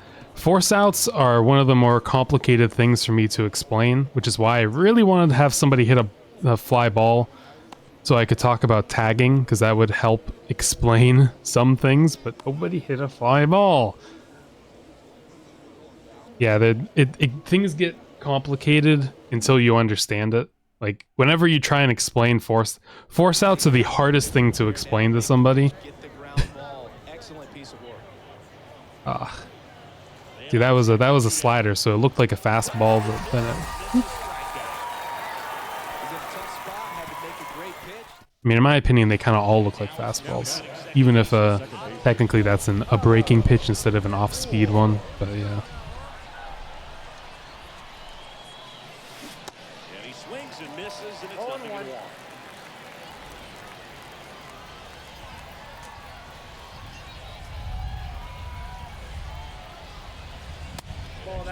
Uh, 1-1. Winker off of first with Jewel away. oh, that was the first game. So then here you can go next one. So these series are now in the minor leagues. They changed it. You play 6-game series against the same opponent. You have a day off to travel. You go to the next team you're going to play and then play 6 games against them. And you do that for like, did I ever mention how many games there are in a season? In a Major League Baseball season, there are 162 games. There's a lot of games played in baseball. Minor League Baseball is a little shorter. There's maybe 140 or 130 or something. I'm not sure the exact number. So we'll play a few more, and then we might end up ending it. Oh, that's a home run! Jeez, it bounced off the roof up there. About to get started here. Today's starting pitcher, Spencer Schwellenbach. 162 games. One team, every team plays 162 games. Not 26, I might have misspoke there. 62 games. Every single team. I know it sounds crazy, but it's true. He'll touch them all, and it gives him the lead in the first. It's 2-0. Yeah, 62. Whew. Clobbered that one. Yeah, I think it's just because baseball's not as grueling of a sport to play. And the positions that really face that, I mean, players get off days, obviously, where they don't play. And pitchers are the ones that typically will suffer the most from something like that, because their arms are more susceptible to injury than any other non-pitcher is, any of the other ones. How long is a season? Let's say the average season starts on April 1st and it ends on October 1st. Oh, get through. Oh. So that's April, May, June, July, August, and September. So 6 months. 6 months of baseball. Then the postseason lasts about a month. So in total, everything's about 7 months. And then spring training starts at the end of February, which is like just training for the season to start. And they play exhibition games in Florida and Arizona, kind of split in half along those two areas.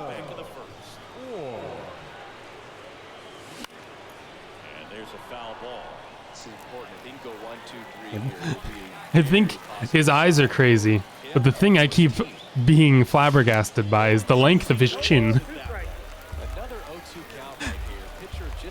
It's so long and pointy. I think he could use his chin on his phone.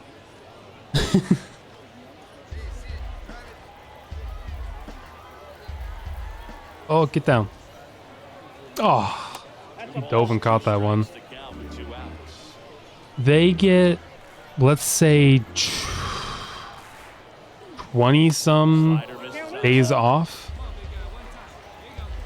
in total. Plus, there's an all-star break where the all-star game is, where like the best players get voted in to play in the game, and also the home run derby, which is a lot of fun to watch. Literally, just players go against each other to see who hits as many home runs, and it's like a tournament-style thing. So yeah, almost every day. you get typically 3. Here's a double play. Now there's something that I could explain there. I don't know if you heard the commentators say 4-6-3. I don't know if you can even hear them really. I'll explain those numbers, but they have. They'll play 3 or 4 game series most of the time. Sometimes a 2 game series. So basically, they'll play 3 games against the same team, 4 games against the same team, all at that team's ballpark.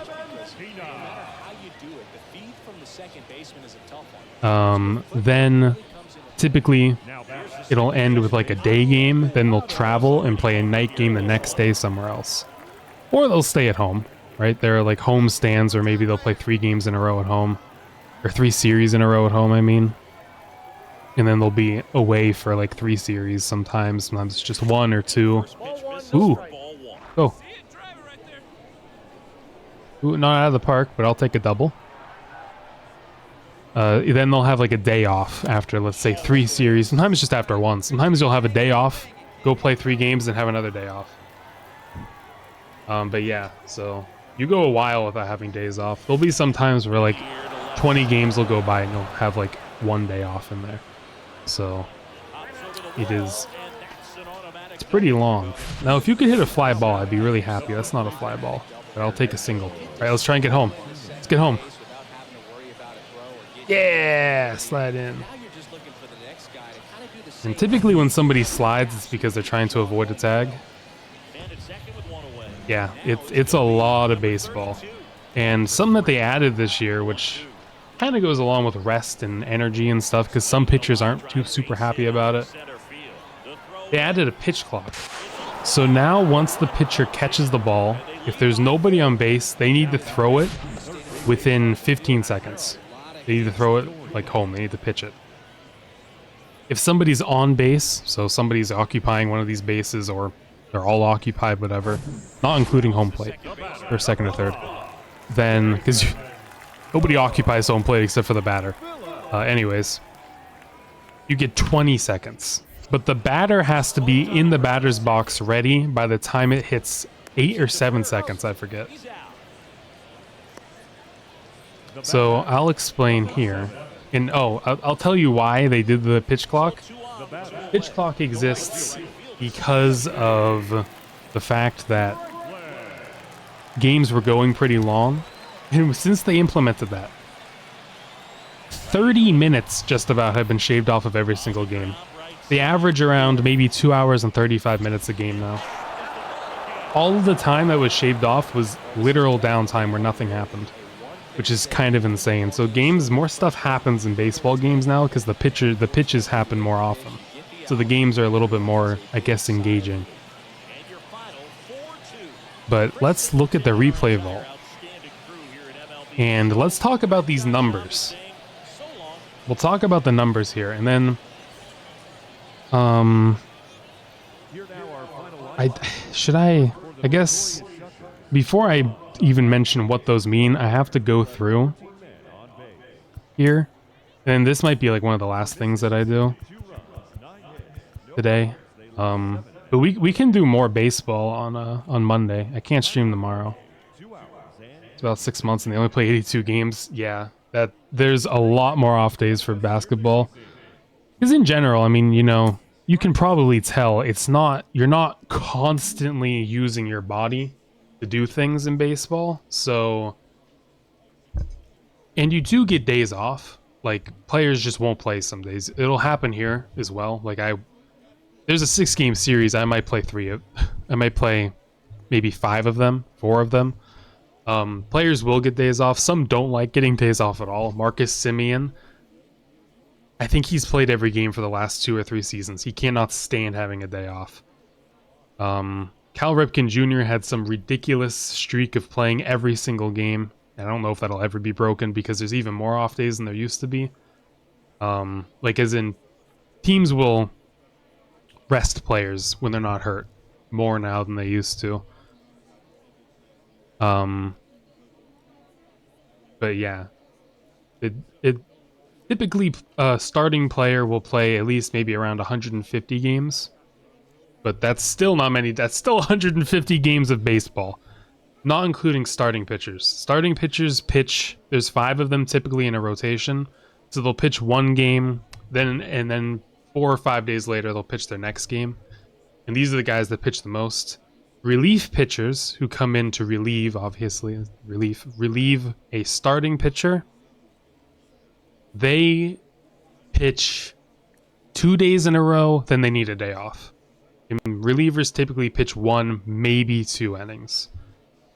So they don't pitch nearly as much, and they still need some days off. So there is some management, but they still obviously play 162 games in 6 months. So anyways, let's talk about numbers. Every player here, actually, there's a number for every position. Pitcher is 1. Catcher is 2. First base is 3. Second base is 4. Third base is 5. Shortstop is 6. I don't know if it's because they wanted to do the bases first, then get the shortstop, or if shortstop was added after. I have no idea. But yeah, for some reason it goes 1, 2, 3, 4, 5, 6. Then it's 7, 8, 9. So the numbers here on the replay vault grounded out to second base. 4-3. That means it was fielded by the second baseman, who was 4, thrown to 3, who was the first baseman. Lined out to left field. A line out, L7. 7 is his position. So this double play was a 4-6-3. It went from the bat, which doesn't have a number. It was hit here, fielded by 4, thrown to 6, who got that guy right there. It's at second base. And then thrown to 3. That's not needed. You don't need to know these numbers. I just thought it was an interesting thing when I heard the guy mention that. So there's a lot in baseball. Basketball positions are numbered 1 through 5, yeah. So there's not thinking like in football, there's not numbers for those positions. They're names. They're named, which is interesting.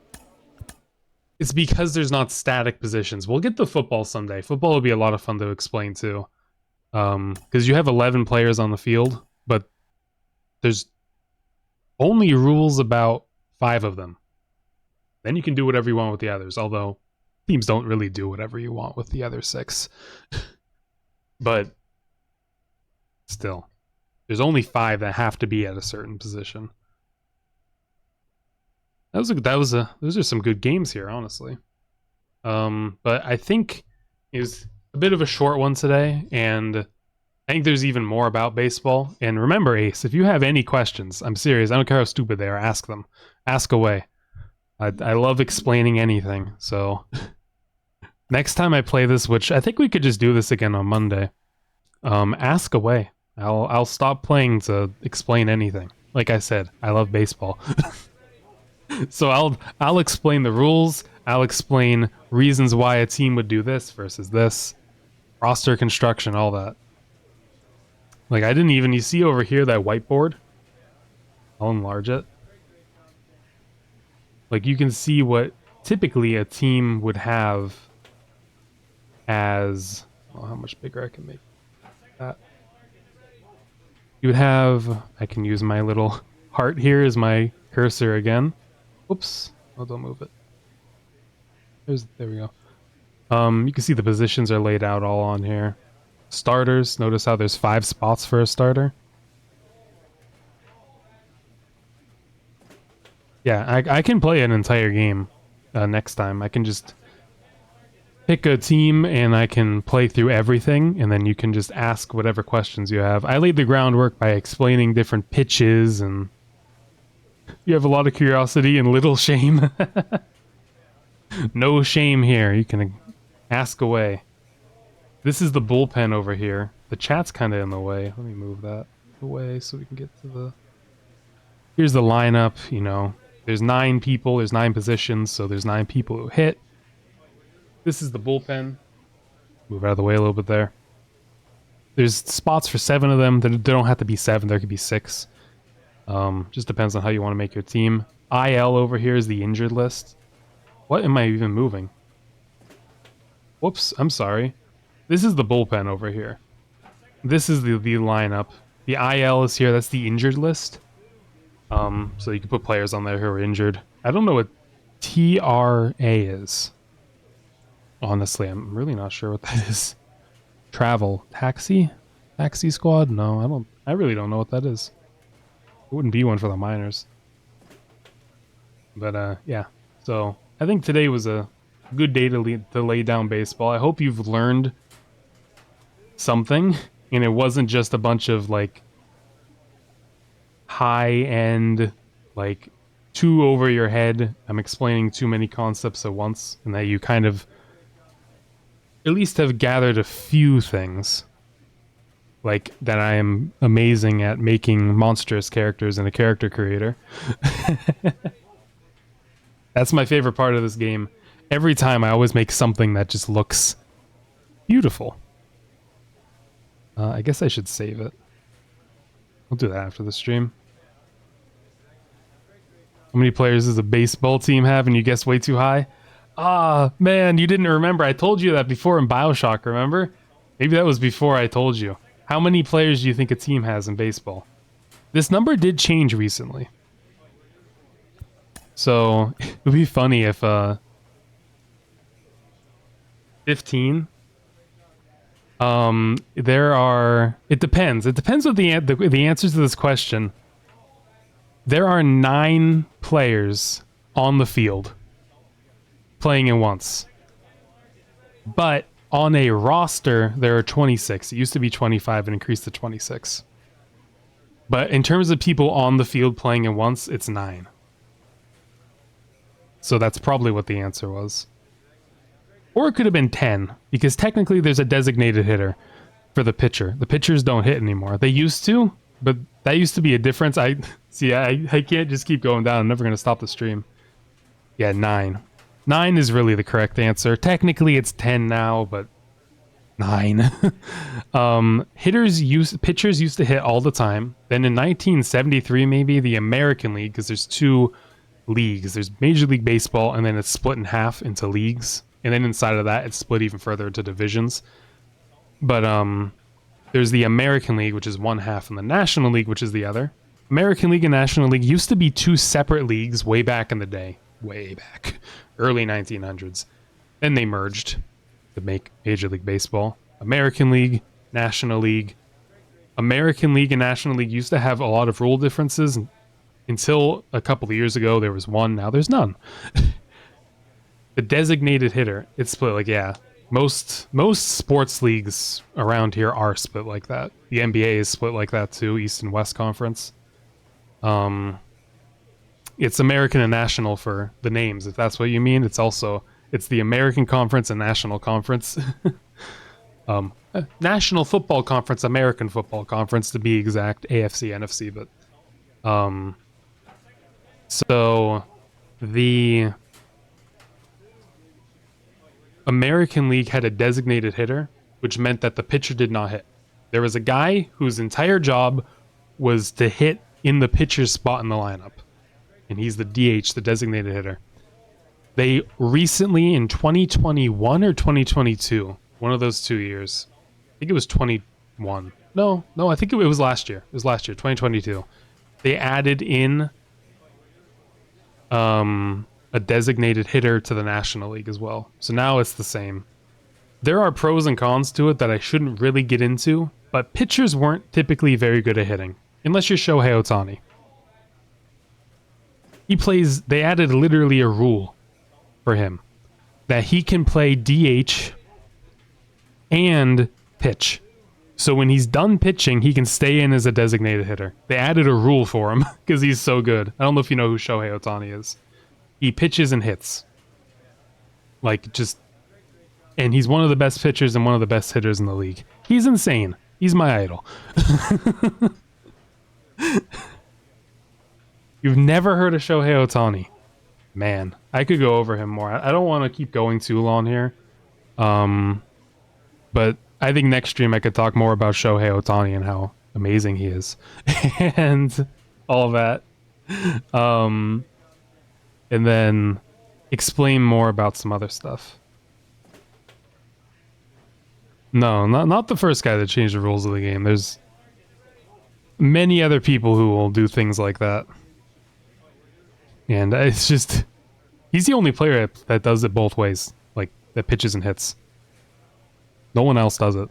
Nobody's done it like him since Babe Ruth, and that was in the 30s. But I'll get more into him, I think, next time. I think that would be a fun topic to go over. I could... You know what? Next time I'll play as the Angels. And we can use Shohei Ohtani. We can pitch and hit with him. That'll be fun. So I wanted to ask, did the ping work on Discord that I sent? It should have, but I'm just wondering. Is the bot... I gotta figure out how to get the bot to work. But the one I sent, did you get a notification on Discord?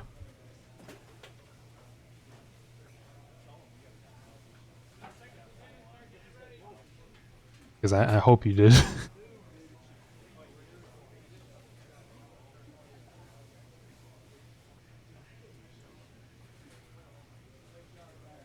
I don't know, maybe not. From you, yes. All right. Yeah, because the other one was just literally a yeah. The bot just went at stream pings. It didn't at anybody. It was just in text. So I have to figure out that with the bot. Of course, I can just type it in there myself. I'd rather just have a bot do it and I don't have to worry about it. So I'll look into that for next time. But hey, we have a ping now. If anybody wants to join the Discord, the link is on my channel about page. I'll get a command in here at some point. I never did that. I'll get a command so you can put ! Discord. That's not there yet though. You could join the Discord. Whenever I'm going to stream next, I'll post the day before, or the night before, really. The morning of for people in Europe a lot of the time. That I'm going to stream. And then you can join and you can either decide to be pinged for streams, or you can decide to be pinged for when I will stream. You can choose either one or both. So yeah, if anybody wants to join, you can go say hi. It's pretty small right now, not much going on, but yeah, it's the morning for you. You would wake up to the notification.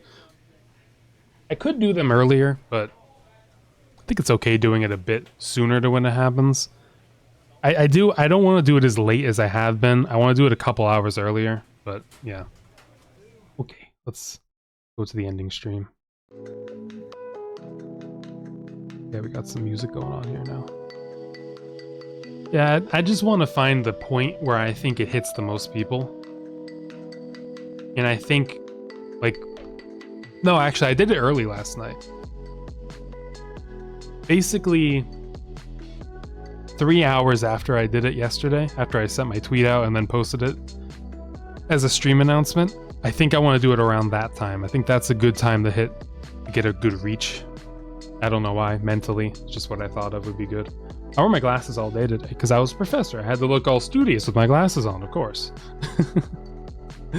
So yeah, it was a lot of fun. I hope everybody learned something about baseball. And yeah, maybe would enjoy watching me play some more, because I would enjoy playing it. And if you have any interest in watching baseball at all, playoffs are about to begin. Tomorrow there's a bunch of early games at a little after when I normally stream. On Sunday, I don't know if you could even watch any. Yeah, and it's hard to find a time for everyone. So the thing is like, I do it then. Basically what I'm thinking is Europeans will wake up and see it. And then people in North America will be awake or about to sleep and they'll see it. So that's why I was thinking around 11 p.m. my time is when I think I'll end up trying to post them most of the time. But it really depends. Sometimes I just forget.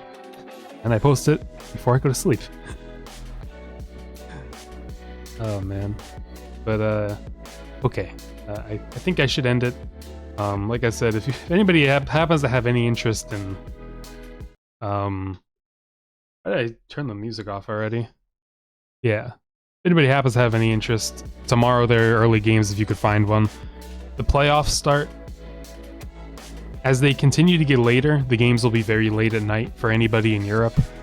But the beginning of the playoffs, which will be sometime this coming up week, maybe closer to the weekend, I'm not sure, there are early games, so those would be better time.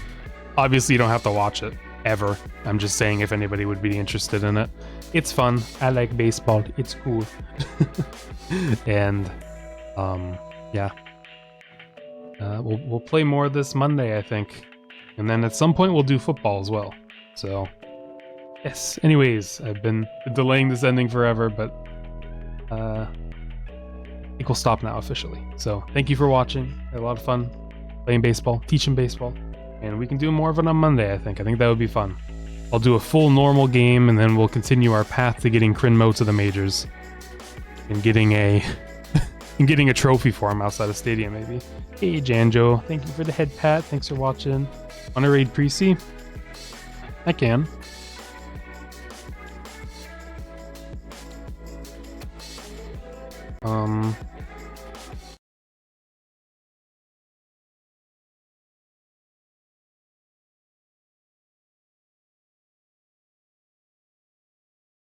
Let's hope it's an okay time to raid, but we can do that.